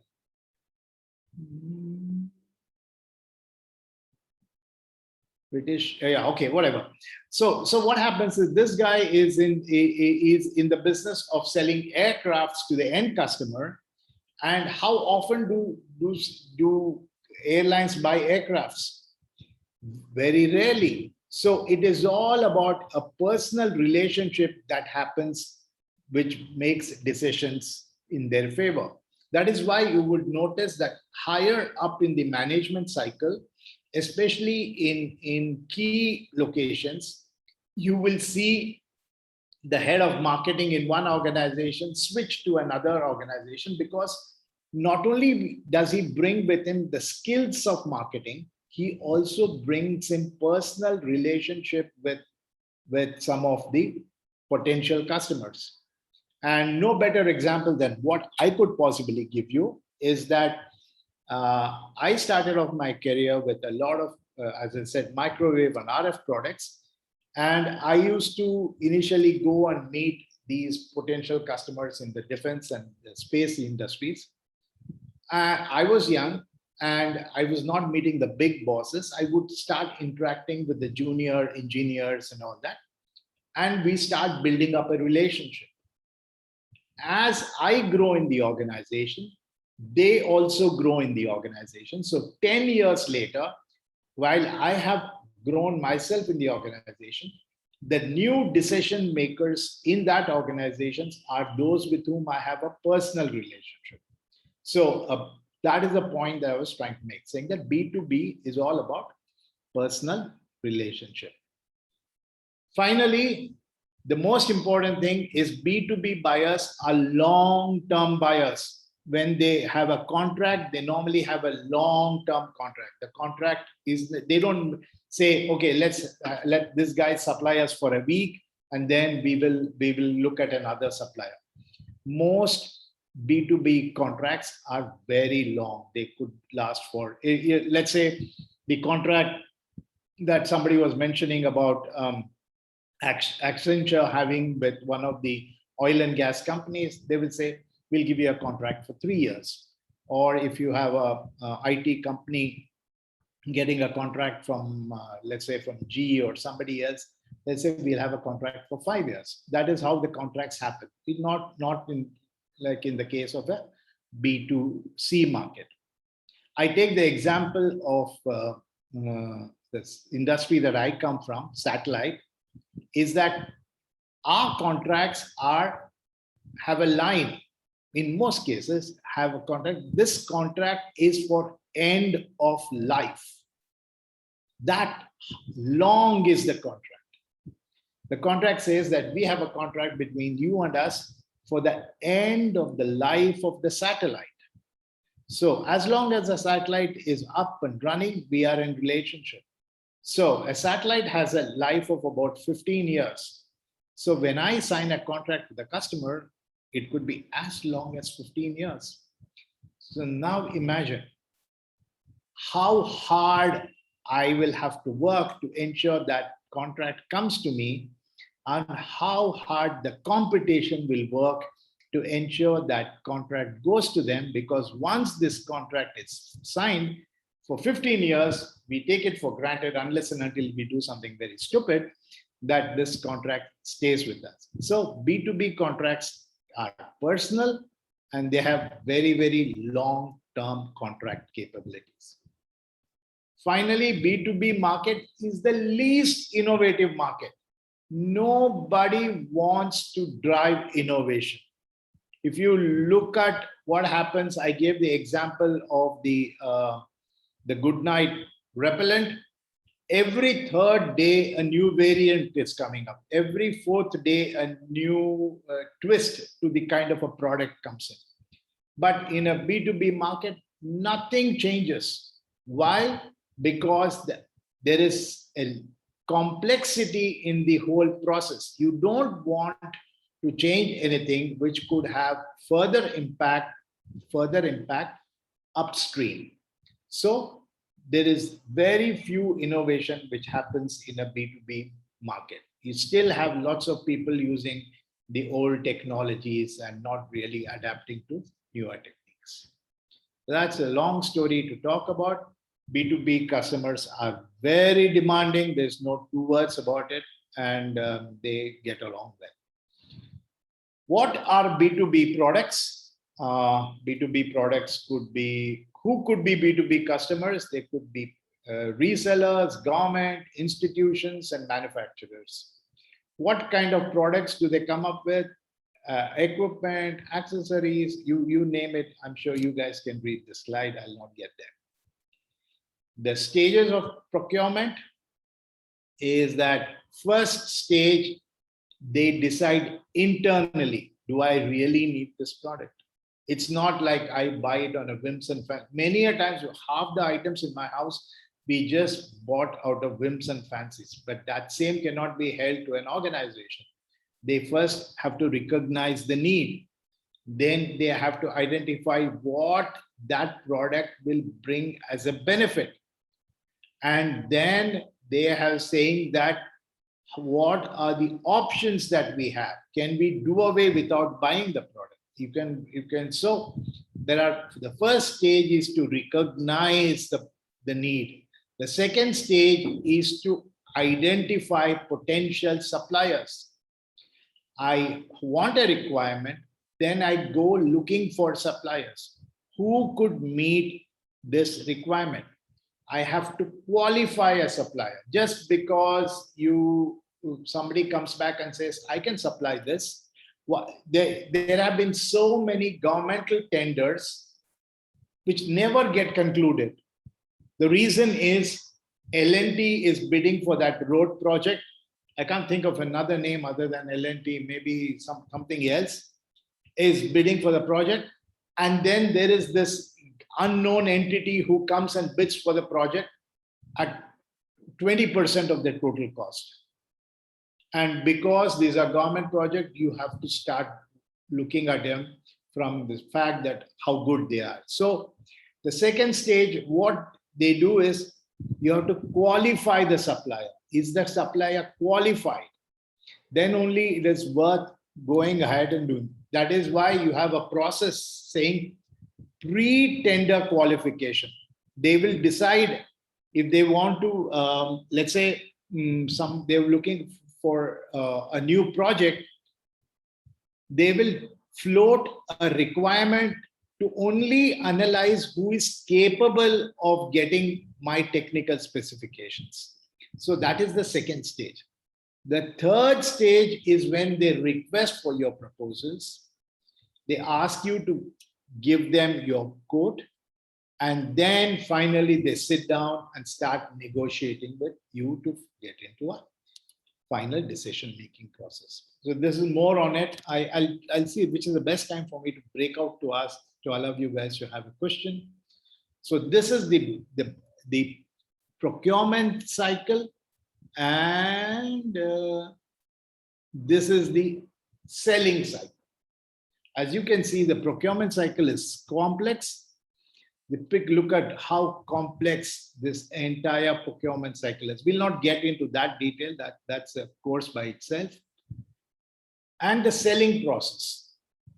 This is called the selling funnel. If you look at a funnel, and you might be used to this term, but those of you who do not belong to a marketing line of business, you wouldn't know what it is. Not every person who inquires buys. So it's like a drip down. There could be 100 possible buyers, and finally there could be a small number of people who would actually finally buy the product. So this is the selling process. Okay, so I'll take a break here. Any questions on this so far? No, Professor. No, perfect, right? I mean, you guys seems to be just absorbing what I'm giving you, or it's just going all over.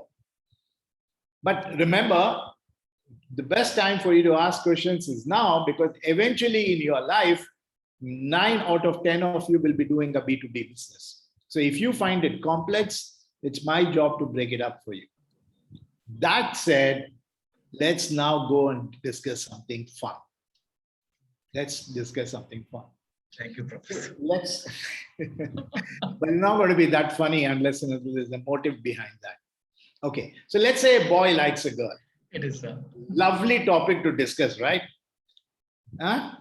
There's no further topic. Or a girl likes a boy. It doesn't matter which way you look at it. So now he likes this girl, he finds her attractive, and he decides to marry her. Or the girl likes the boy and she decides to say, how do I approach, how do I marry that guy, or how do I, whatever that is.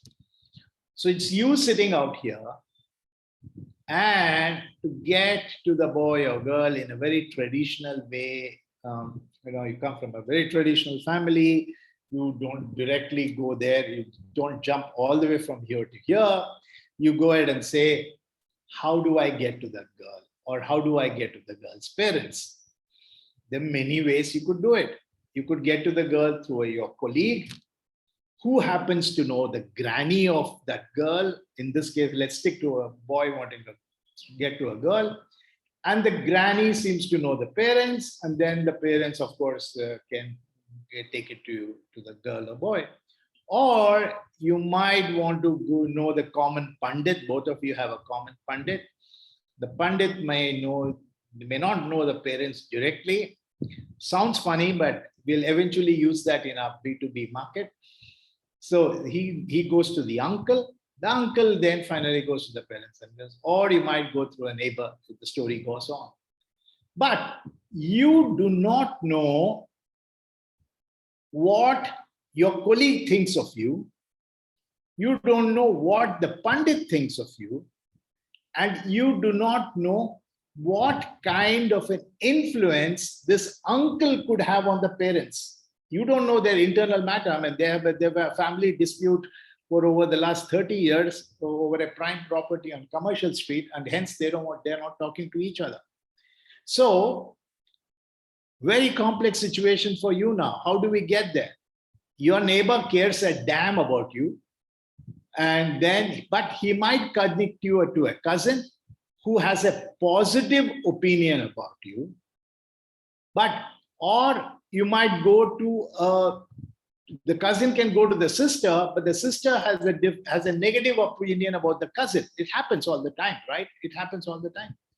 Or you might go to an uncle and aunt who have no influence. They have a lower influence on the decision-making process.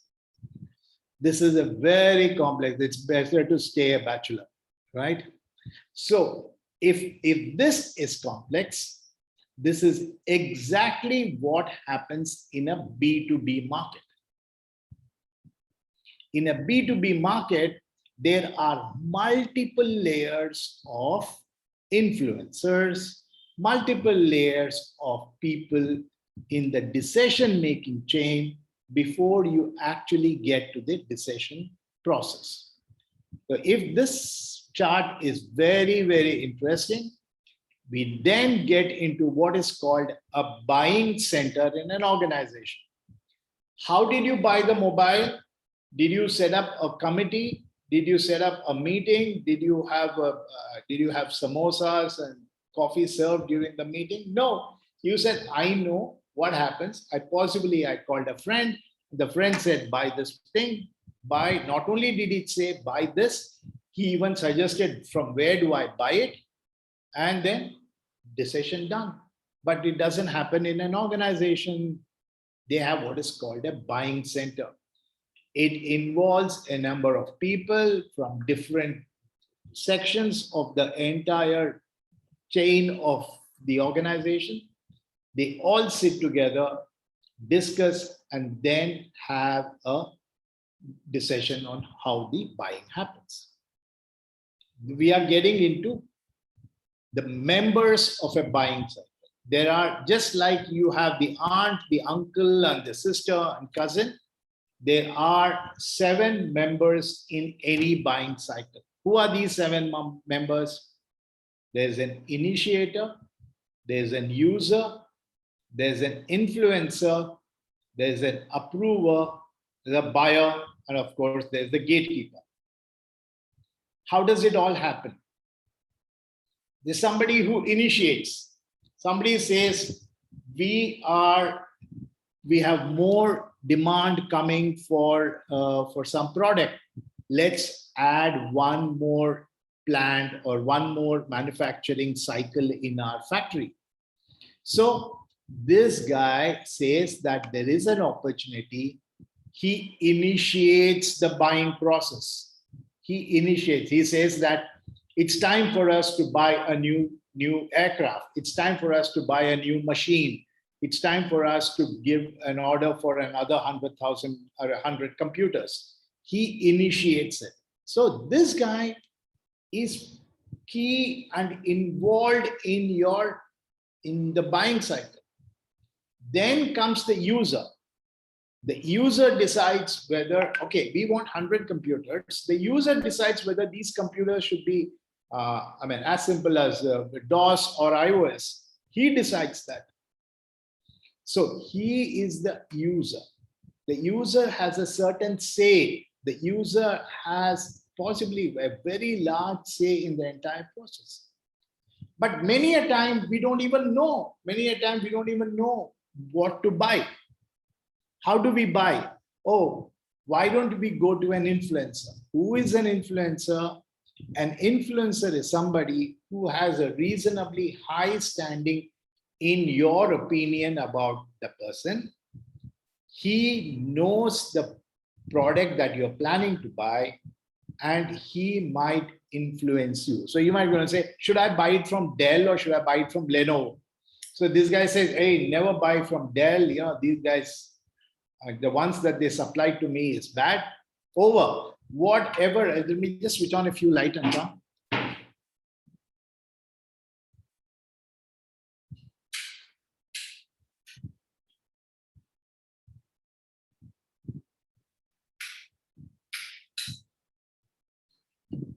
Yeah. So are you guys following me? Yes, Professor. Yes, sir. Yes, Professor. Yes, sir. Okay, good. Fair enough. So an influencer is somebody who will normally considered a positive influencer, who will be able to promote you in the entire buying cycle. Then there is the decider. This is the guy who's going to decide. And now, are you getting, why am I sending you assignment number 2? Assignment number 2 has all these guys involved. I want you to analyze assignment number 2 and say, who is the user? Who is the influencer? Who is the decider? This guy, the one who's going to decide, is going to evaluate. And the decider is almost easy. I think if I recall the slide, you know who's going to make the decision. Then there is the approver, who's finally going to say, yes, this is fine. The buyer. All this, the decider, the approver, the buyer could be one person. Or it could be 3 different entities. The buyer could be the corporate office, the approver could be the chief of finance, the decider could be the production head or something like that. There could be one or multiple heads doing that. So if you know influencers, you know buyers, you know there are also gatekeepers. Who are gatekeepers? Gatekeepers are the ones who will never allow you inside. Gatekeepers, just like the gatekeeper in the building, they will, kisko milna hai? They will ask 101 question, and it's possible for me to invite you to my house for a cup of coffee and then say, let's pick up a name. I see Rutvik and say, Rutvik aayega to andar mat chhod. Enough. I can tell my security guy not to allow you inside because that's the job of a gatekeeper. However hard that you may have tried, it is possible that the gatekeeper can block you from entering. Now, there are gatekeepers in every organization. Gatekeepers are the ones who could be, don't look at them as bad avatars. Gatekeepers are the ones who have a strong decision process, who have a strong preference for a particular brand, and a strong hate for another service.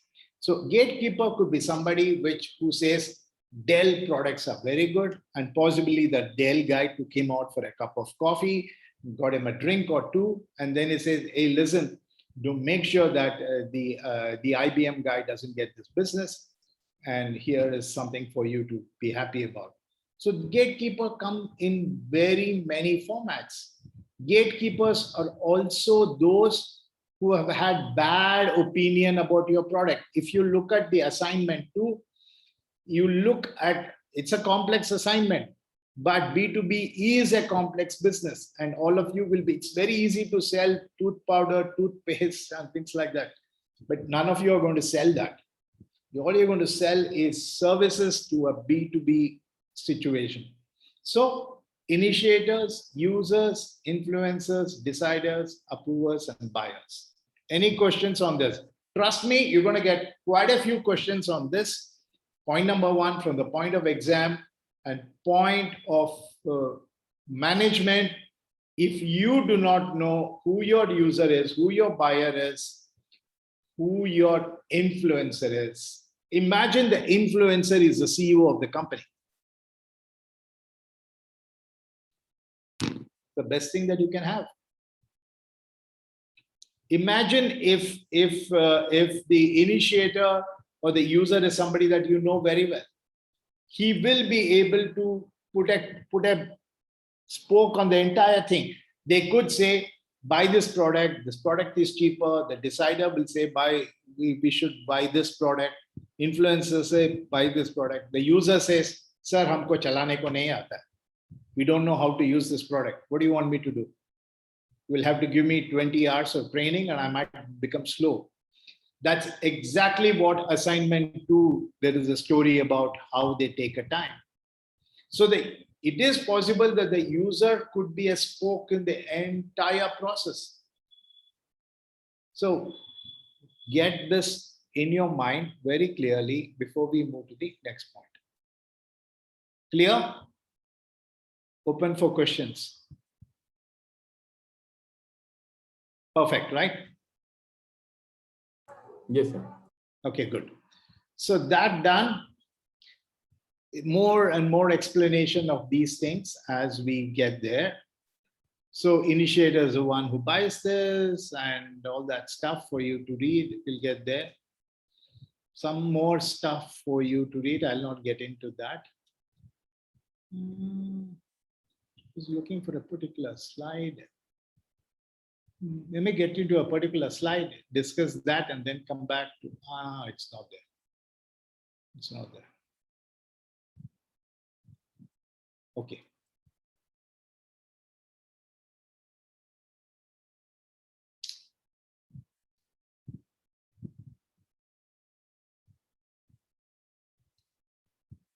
Okay. So this is what is the whole thing about. Lots and lots of data for you to read about buyer, initiator, and all that. And finally, this demand is derivative, inelastic, joint, or what is this? Fluctuating. So this is very, very, very simple way for you to understand. What could be, I think we also had a similar slide in our earlier conversation. So derivative means that the demand for the product depends on the end user demand. There is more demand for syringes because there is a demand for vaccine, because a derived demand. The demand is inelastic. It doesn't matter what is happening around the demand is a constant demand. The demand for a particular product depends on the demand of one particular product. Exactly. The demand of vaccine has resulted in the demand for more syringes to be done. Fluctuating demands are demands which are very simple. You can read it. Demands depends on how volatile the whole market is. It could be up and down. That's why you say you have seasonal markets and not so very seasonal markets. This is done. Same thing. More buyers, more buying centers. I'll not get into this.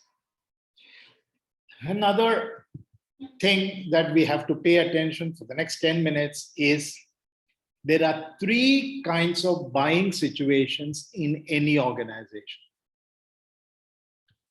That is, every organization has 3 possible buying situations. One is a straight buy, another is a modified rebuy, and the third is a new task. Again, remember, it all points down to assignment number 2. Pay attention to these points when you are attempting assignment. A straight buy. A straight buy would be somebody is manufacturing cars. This is the Swift model. And for the Swift model, there is a particular, let's say, steering wheel. So the supplier has been evaluated, the supplier has been qualified, and the prices have been negotiated. And as the demand rises, more orders will be placed. Not very complex, because everything is being done. You just go ahead and place an order. You order for another 100 of the steering machines, steering wheels, or whatever that happens. You go ahead and place the order. Things go on. This is a transaction that goes smooth within the organization. A modified rebuy is that, yes, we are having a requirement, but the technical specifications of the requirement has changed. I don't want the steering wheel is going to be used for the electric cars that are coming in. So there is a small change in the technical specifications of the requirement. And so it's going to be a modified rebuy. When it comes to a modified rebuy, you may want to re-evaluate your supplier's capability. Does my supplier, who was an excellent supplier for diesel engines, does he have the capability to supply similar things for my electric cars? It becomes a modified, it's still a steering wheel, but the requirement has changed. A modified rebuy involves a slightly more complex decision buying powers and not a straight buying power. A new task is a completely new requirement. Now I'm looking at, let's say, a new system for my car, or the Maruti is looking for a new system or a new gearway or whatever, gear transmission system. It's a new requirement. When there's a new requirement, the complete buying cycle starts off. But why are we discussing this, which is so simple, in so much of detail? Is because every company wants to enter an existing market. There is one supplier for steering wheels, a new manufacturer comes in. He wants to enter the market. The market is a competitive market. You want to enter into a new market. You want to enter into markets which are potentially strong and capable.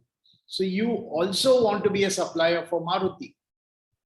Whenever there is a straight rebuy, it's not an opportunity for you to enter. When there is a modified rebuy, let's say Maruti now wants to, or Tata now was buying steering wheels for the Indica. Now they want steering wheel for the Nexon. It's a modified rebuy. That allows you an opportunity to enter, to compete, to challenge the existing supplier. So this is modified. New task is the best way for you to enter if you're a non-player at the market. By default, you will have a few questions on this in your test or exam, whatever you call it. So be prepared to understand it and give a proper answer. Right? Sir, this is Mahesh here. Yeah. Can we go back to the previous slide, please? Yeah, same slide. Continue. So I was just like straight rebuy. When we say we have a new car coming in, like Nexon, so why would we be modified? That's an upgrade. So it again goes into straight, isn't it? It's a new line. Just a thought. Yeah, maybe both of us have understood it. I mean, both of us on the same line. Maybe I'm not able to convey it. So let's say you are the procurement guy who wants to procure additional steering wheels for Indica. Sir. So absolutely done. Everything is done, negotiated and bought. Done. So you just pick up the phone. Let me complete. And then we'll discuss. So you pick up the phone and say, "Hey, send me 100 more steering wheels." Over there. Nobody's going to question your decision. Nobody's going to challenge your decision because price is considered, technical consideration, everything done. Agreed.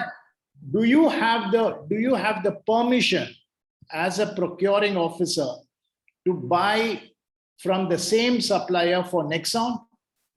No, because though it is steering wheel, small modifications, the Nexon end price is going to be different. You may want to play around with it. It's a small modified rebuy. So that is where you may want to view. Okay. Go ahead. Ask your question. I get your point, sir. You get that? It's just a point that I'm just modifying few things for putting it the same steering I can put in Nexon, but with few modifications. That's why I'm modified. Absolutely. I'll tell you, Mahesh, one particular story. So I'm a mechanical engineer, so yeah. Yeah, So you see, that's not the question. Yeah, no, see, I'll tell you one question saying that because I told you that I was selling products for a very limited buyer, I knew the user very well. So the user asked me, Ramesh, I have a particular, it's called a white noise generator. Anyway, we'll not get there. So he said that I want to buy this. Give me what should I put in the tender? What should I put as the specifications? So because he knew me very well, it's the user, remember, it was the user who knew it very well. So the user, he was also the user, he was the initiator, and he was possibly also the buyer. Okay. So so he said, Ramesh, give me the specification. So I gave him a set of specifications of what the requirement should be. Right, sir. Why do I give him? So that no other supplier meets that requirement, and I'm the only guy who meets the requirement, and I get the business. True. Perfect. Good friends drink together and do business together. That's the fundamental way. True. Okay, but we drank too much that day, and then what happened was that I gave him the specifications. Then I said back, and do you remember this is a governmental specifications? By the time I gave him, and by the time the actual tender was released, it took almost like 6 months, and we had an upgrade in the model. Nothing changed. We only made it more nicer. We only made it more features built into it. A better show, yeah. Yeah. So it was supposed to be a straight buy, and it should have been a straight. I bid for a slightly modified product, And the buyer, the qualifier or the decision maker said, hey, this is different from what you ordered. But I'm telling him it's the same product, but we just added more tweaks and embroidery and skirting to the whole product, but it's not going to happen. What could have been a simple purchase took to be a very complex purchase because a modified rebuy has to go through the entire process of redoing. That's the point that was said. Okay. Agree on that, sir. Yeah. So that's why there's a saying, whoever comes from Hewlett Packard, there were quite a few of you who used to say, so, they used to say, if it was called, I forget. Okay, if your customer calls you and tells you that I want the Hewlett Packard model number 8750, you will shut up and supply him 8750. You will not tell him, sir, we have a modified 8752 with more features. That was the fundamental message we were told, because yes, sir. Modified rebuy. My friends at HP told me this. It is the same there, yeah. I have my friends at HP, yeah. Correct. So this is important for you to remember. Okay, so then eventually remember, this is the whole pyramid is upside down when it comes to a B2B. B2C, it's always price. You may say, I don't belong to that category. No, sir, I never look at price, but I always look at quality. But you may be exception. Generally in life, we look at price when it comes to consumer products, and price is the least consideration when it comes to a customer who's buying it for, because it could impact. Remember, the greatest shame on any, what is the greatest shame on any automotive company?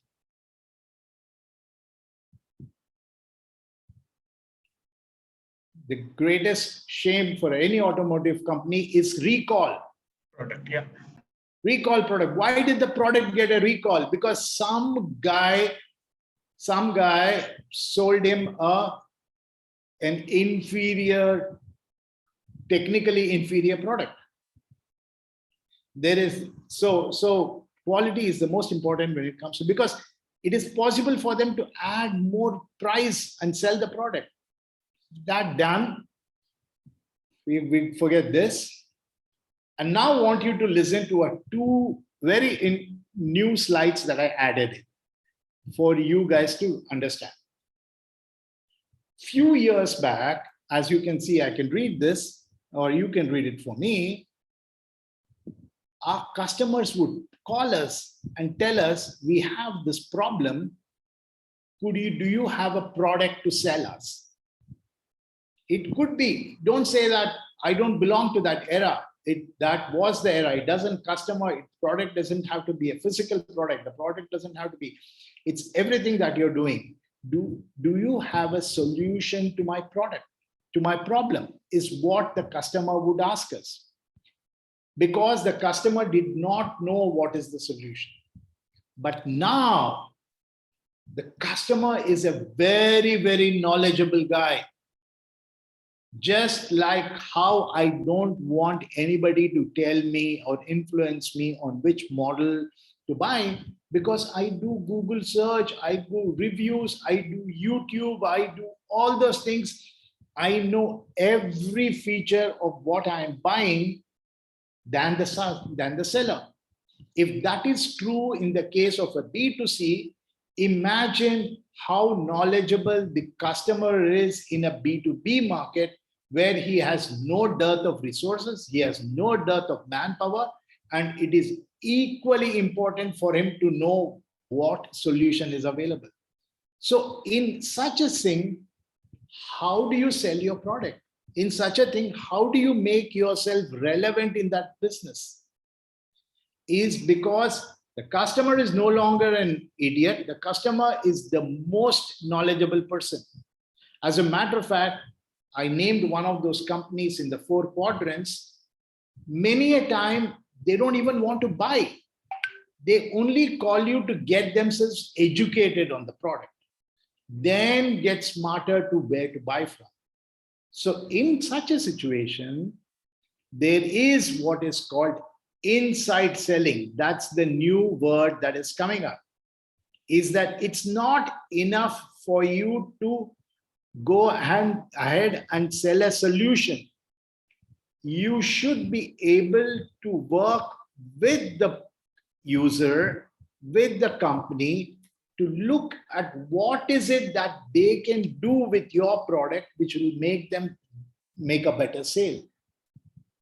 So it's not enough for you to say that, as Shankar Nag started today's conference or today's discussion, it's not enough for you to say that I will sell you a tire. It's your problem to sell the car. No longer. I will sell you the tire, and my tire will help you sell your car better. So using my tire, it is possible for you to say that you can go faster or you can brake better. So inside selling has now become the more in-depth way of looking at it. You not only understand the customer's problem, but you think beyond his problem as to help him grow better, as to help him get into the next phase of life. That is what is inside selling. Inside selling has all these things. I'll leave you guys to talk about it. And then inside selling is, the new guide is, don't understand the pain of the customer. Don't diagnose the pain. You go after his aspiration. You don't go after Cipla or after some pharmaceutical company saying that, what are your problems? You should say, where do you want to be 10 years from now?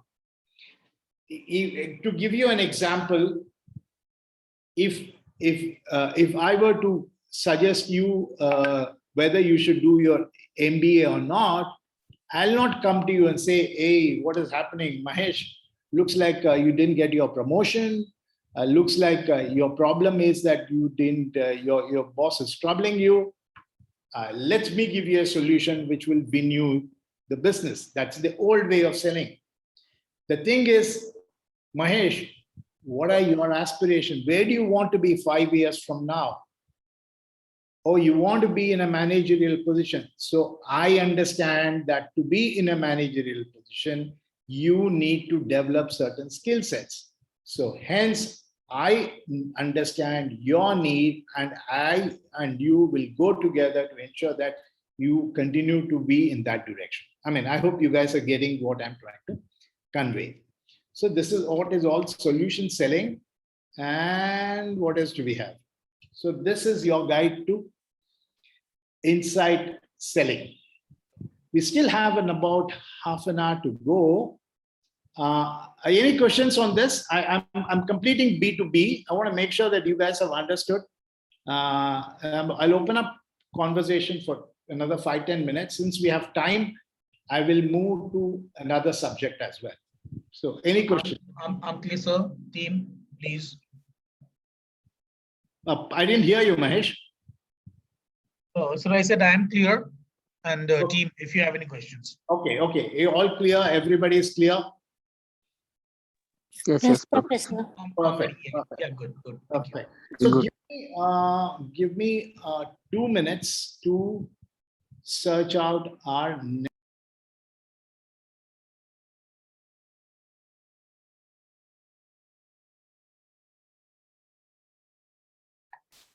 So you're on.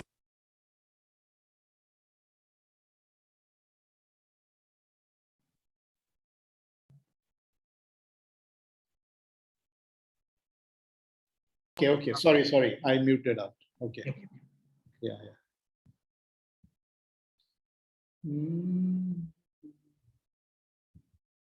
Okay, we'll move to another subject, which is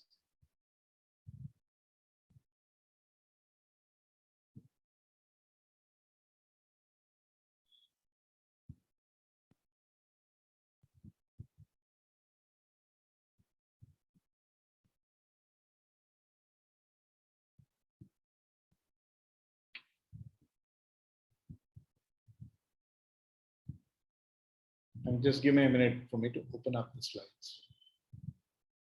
Sure, sir. Thank you. Okay. Okay, good. New share.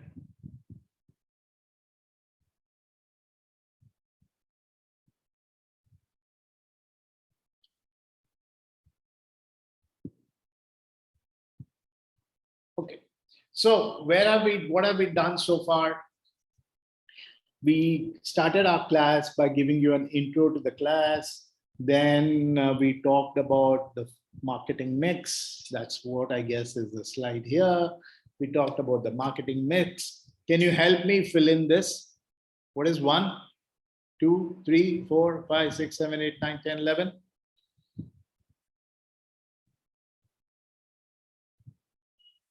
What is 1? Anybody knows or forgotten?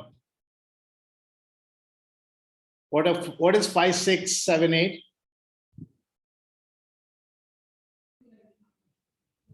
I think that's 4 piece. product, yeah, product, price, place, and promotion. Okay, what is 1? It starts with the letter V. Vision and Yeah, vision, mission, vision and objectives, marketing strategy, SWOT, and IVO. And I told you I'm going to wake you up in the middle of your sleep. You should be able to answer this. I just woke you up from your sleep, right? Yes. No? Yeah, so I woke you up from sleep. Okay, so this is what we've done so far. And all along, we did the discussion on the product. We did some discussion on distribution, but supply chain management is a big topic. There's somebody who will teach you in greater length. Promotion, we talked some bit, and today we'll talk about price. Why price? Why price? Why is price so important? Or is price not very important? I will come to this, but I will begin the class in a slightly different manner. All of this. Pricing. How do you price it? Pricing is very important because whenever you buy anything or whenever the customer is looking for anything, first thing he looks at what is the price of it. Can I afford it or not? Or is it worth giving so much of money? Okay, correct. I mean, if it's not worth the money, why would I spend my time on it? Correct? Yeah, but then how do you price the product? You have an app, you are an app developer, you're trying to develop an app. What's the price of the app? Should you give it free? Based on our own costing, how much have we spent to make the proper product? So price and the resources, what we have utilized. Okay, very good. So Millie says that how much have I spent on developing, let's say app, right? Let's say app. So I got some 5 developers to sit on it for 6 months. I quit my job and I got onto this. We got some office expenses. And so I spent about $200,000. So how much should my product be priced? I mean, we're discussing. I don't know the answer myself. So you can go ahead and comment. What are the parameters? As per market price also, we should standard market price also. Absolutely. So you have some reference, right? Okay. So a similar product is 99 rupees. So maybe I can charge 119 or 89, depending on where I want to be. Correct? That's one way of looking. It depends, Professor. I would just add it like it depends on which market we are publishing the product in. Otherwise, it will be against us to quote higher than what the market can afford it, kind of. Absolutely. And nobody knows this better than me over the last 2 weeks is that my son and wife thought they were doing me a great favor, or say expressing the deepest love by giving me an iPhone, making me switch from an Android to an iPhone. only for me to realize that the same product, same apps, which were otherwise free, are now asking me to pay on a monthly basis. They charge so. Absolutely. And I mean, Apple, I don't like it, to be frank.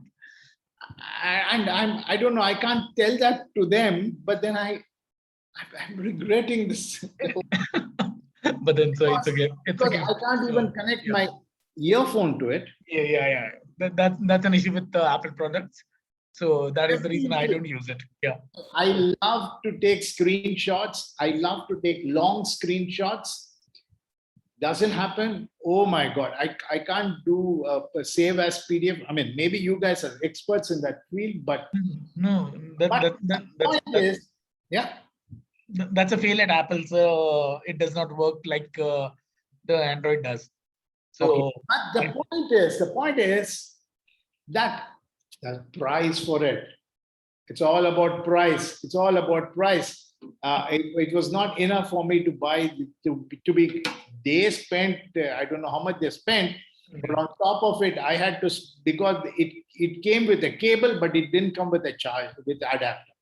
And then when you spend when you buy an iPhone, you don't buy an ordinary screen, right? True, very true. Glass. So the pricing, again, I'm pricing is very, very complex. Pricing is very, very complex. Another point is I developed. Professor, can I ask a question? Yeah.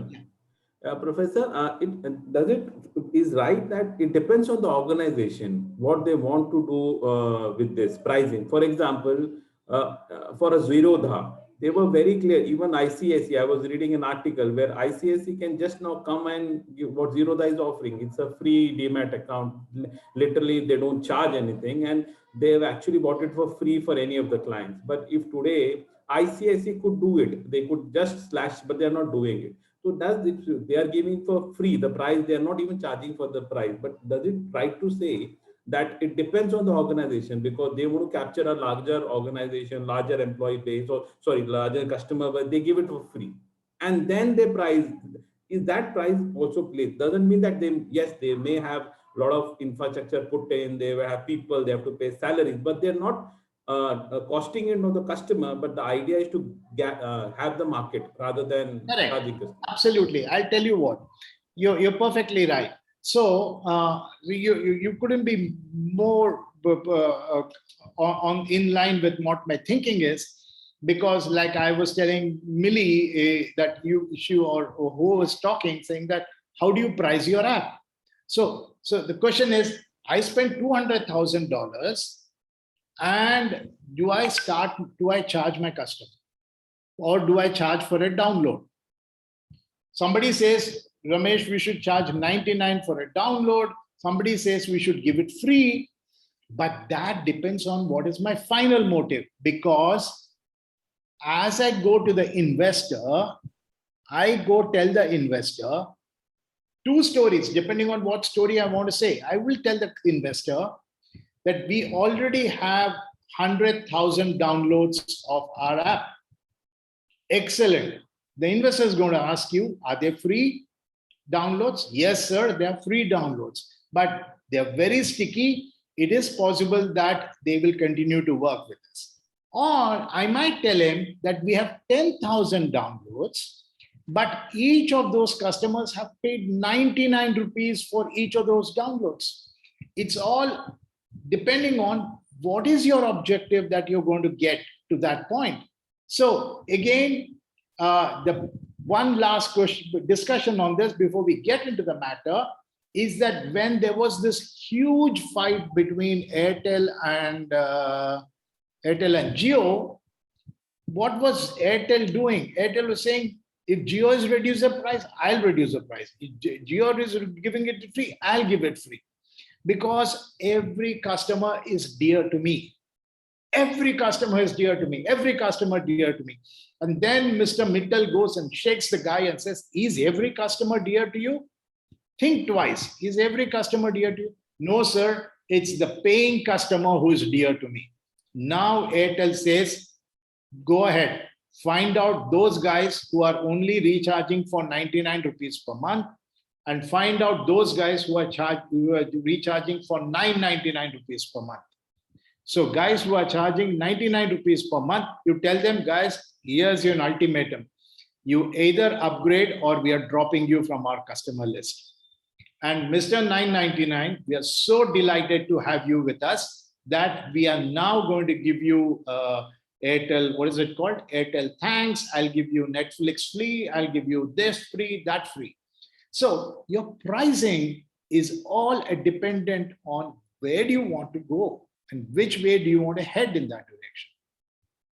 Okay, I brought in 2 points. Sir, even pricing depends on market, in the market demand also, right? Absolutely, Mrudula, market demand is here. So you're perfectly right. You are reading my slides before me.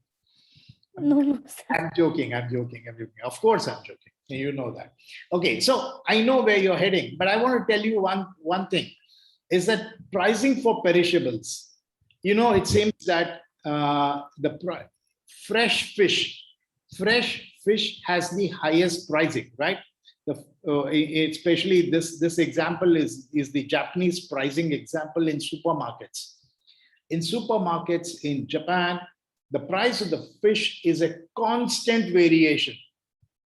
If the fish is just about an hour old, $10. As the fish keeps on falling, getting older and older, the price keeps falling. So when do I buy the fish? Do I buy it at $10 or do I buy it at $2 when it's just about getting rotten? That depends on what my pricing what is my buying capability is, and what do I define as reasonably fresh for me. So you will either buy it at $10 or you will never buy it. But for me, at $6, if the fish is 3 hours old or 4 hours old, it's okay for me. Or for somebody who has no money, $2. So pricing has so many variants. And by the way, I don't eat fish. Okay, so that is one particular pricing mechanism. The second pricing mechanism I wanted to share with you guys is pricing of satellite services, because that's the industry I come from. Sir, Yeah, Kushbu, go ahead. yeah, just one point. I think if I am a new organization and already there are competitors for my product, that time also I'll decide to go with little bit lower price, although the market, as per the market standard. So that may also impact, I think, based on what is my objective, which is the target customers that I'm targeting, and with who is my competition. So like you gave about Airtel and Jio. So if suppose I'm a new organization, I cannot keep the same price as Airtel or Jio.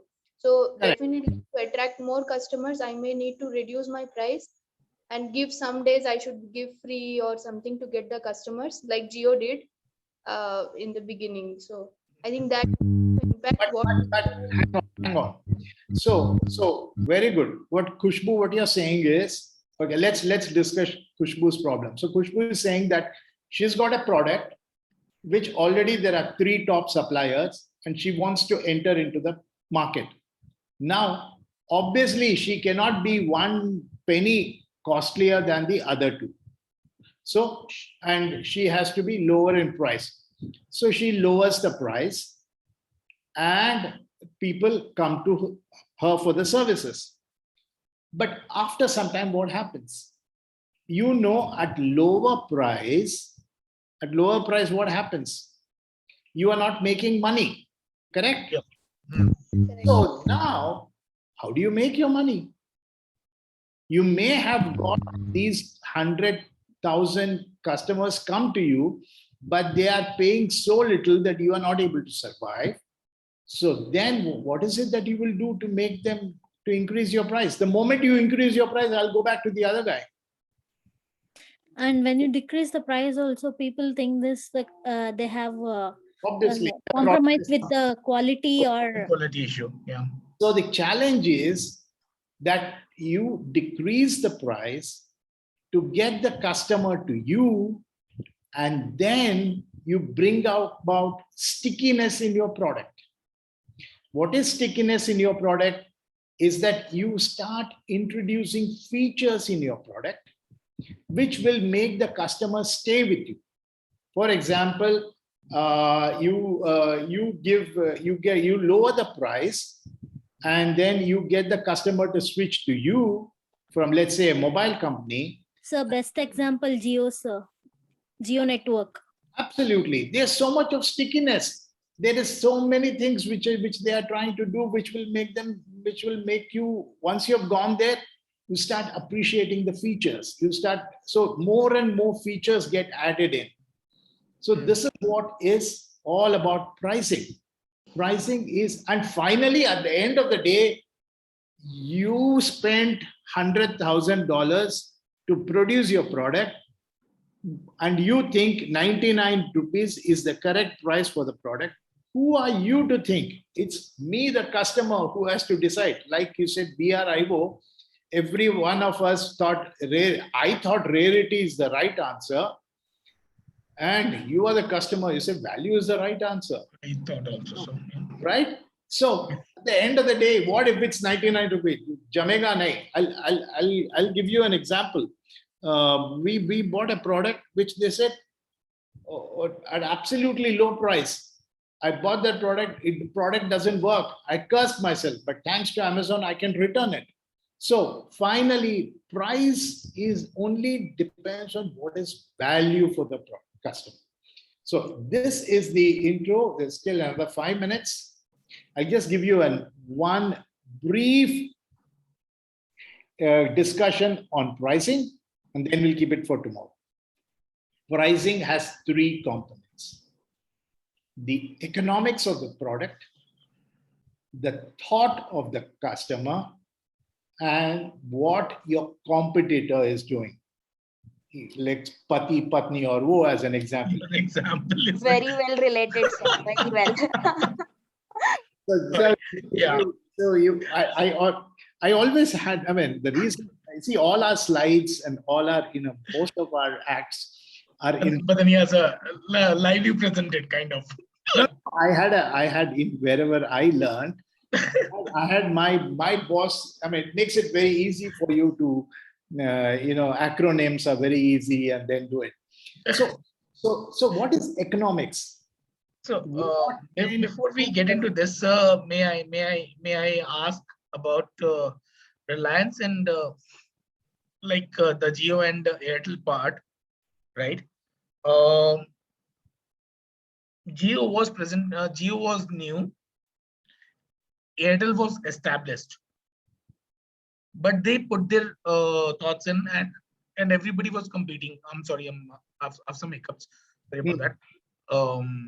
So if I talk about Jio giving it free, and then eventually the network did not work. Whose network did not work? Jio. Jio. Okay. I'm sitting in Bangalore right now. You're in Bangalore, right? Yeah, I'm in Bangalore. I'm in Bangalore, and I'm in Electronic City, and Jio network does not work. Airtel is like, because nobody is in Electronic City. They are all in their houses in Calcutta. No, I'm talking about in my house itself. I'm in Electronic City, Niladri. But then, the Jio network in my room does not work. Airtel survives, kind of. So there is some issue, and Jio does not have good support and all that. So the point is that even though we are comparing them, each have the prices that they I get what you're saying. Each of them have their own. But let me take you back. I don't know when you took a Jio connection. I did not take you back to the day when Jio introduced their connection. Again, we are discussing pricing, so I'm not going divergent from the topic. When Jio introduced their SIM, the new connection, and lots of my friends who belong to the business community rushed and bought the things. Correct. I would ask him, अरे अग्रवाल भाई, शाह भाई, आपका जियो number क्या है? ऐसे number क्या लेना देना, हम तो वही नंबर है, इसका डेटा फ्री है, right? Correct. Yeah. So you see what has happened. You see what has happened is that Geo introduced and got the customer to bite into it, to bite it. I would second you on that, sir. Now, eventually, and it's very, Geo is very complex. I just want you guys to, especially for you, Mahesh, it's your assignment. It's your assignment. Sure. Tell you, I want you to listen to, I keep saying Shekhar Gupta. Shekhar Gupta. Okay. Talks on his channel is called The Print. The Print. Okay, I just typed it on the thing, The Print. And on the video, he talks about why Vodafone failed. Okay, sir. Why Vodafone failed. Shekhar Gupta, The Print. Why Yeah. Vodafone failed. Okay, fine. You will. I am an IDEA user actually. Okay. Which became, that. It became a Vodafone, and it does not work. That's why I bought once I reached Bangalore, I bought Airtel, and it's working fine. Correct. But I've never been. These are so politically intervened problems that you will notice that why. But anyway, I will second you on that. so the point is, one last discussion on on pricing, and then we'll move on. Sir, please, please, all yours, please, sir. No. Perfect. That's how I believe any MBA class should be. It has to be. And I'm just not able to, I'll tell you what's my problem. I'm not able to find out why is Nataraj not talking? Why is Nayana not talking? Why is Ravi Kumar quiet? In a offline class, I would make sure that each one of them wake up and give me an answer. But class has to be noisy, interactive, and I encourage you all to be very interactive. Sir, being a trainer, yeah, I would second you on that. So, guys, please speak up. Okay. Let's stop. Sir, I have a question. So we see in price, it is regarding pricing. So in some markets, we do see that a new customer comes who has a brand value, he'll just crash the price, and it makes that all other competitors they don't have a choice, they have to reduce the price. There are many events which has happened in the market. So how do you decide that? I will tell you when we get to this point. Oh, then I'm so front. You're doing too fast. I'll tell you what is predatory pricing. You know who is a predator? Yeah. The lion is a predator when it comes to a deer. So a predatory pricing. So we will discuss that. I know what you're saying. How they come and kill the market. They come and kill the market. And where are we doing? So that is what it is. So in next class, we'll be discussing economics of pricing, what your customer thinks of you, and how, okay, why is all that important? Because we will then talk about price elasticity, price discrimination, and the game theory. I want you guys to now do a homework and understand the word game theory. Game theory is the play that happens between you and your competitor, and how each one of us are fighting for the customer. Okay, actually the customer is the O, or I don't know, or Pati Patni, or O is another. It could be wo, or you can also spell that wo differently. So anyway, I guess our class is done for today. 4:33.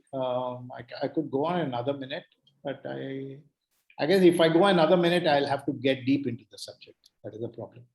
Okay, so let's stay with this, saying that pricing has three circles. There's an economic to the price. There's a customer who determines your price, and there's a competitor who will also determine what is your final price. Okay, done. So any other questions, or we could call it on any questions on assignment 1 and assignment 2? Assignment 1, I commented. Assignment 2, now we have a full class attendance here. Oh, it's been dropping 71 to 63 to 58. Some of you, I have asked you, no, hang on. Some of you, I have asked you to do assignment 2 on your own. Don't look at it as a punishment. Look at it as the fact that you've done a good job in assignment 1, and I expect you to do something on your own. Okay? The very select few of you who have asked you to do another one. There could be more than one reason for it. So go ahead and do it. Questions? So just to update you, Professor, this is Mahesh again. I am a late joinee. I've joined at 26th of August. Okay. Oh, you just joined. Yeah, I'm a very newbie. So my assignments are running late. Yeah, maybe they're already. If they were groups, they were already completed. So okay. Yeah, okay. I have submitted them the way the team had done it. But then, yeah, just to keep you posted. Okay. Kind of. Good. Okay. Kind of posted, like all of my professors here. Perfect. Anybody else? Abu, are you there? No, he's just okay. I wanted to tell him something. He's not there. Anybody else? Let me see. Gagana, I think I handled your problem. Gary, we discussed what we spoke offline. Gopika, Sir, yeah. Nataraj, yeah, I uploaded your marks. No? No, sir, not yet. Why did I not? Okay, I'll take care of it. Okay. Sir, this is Vimal. You also not uploaded my marks. If Vimal, you may be among those few who have not uploaded your PPT. No, I have done that, sir. Okay. So this Ritvik here from group 2. Even I have, I have not been graded.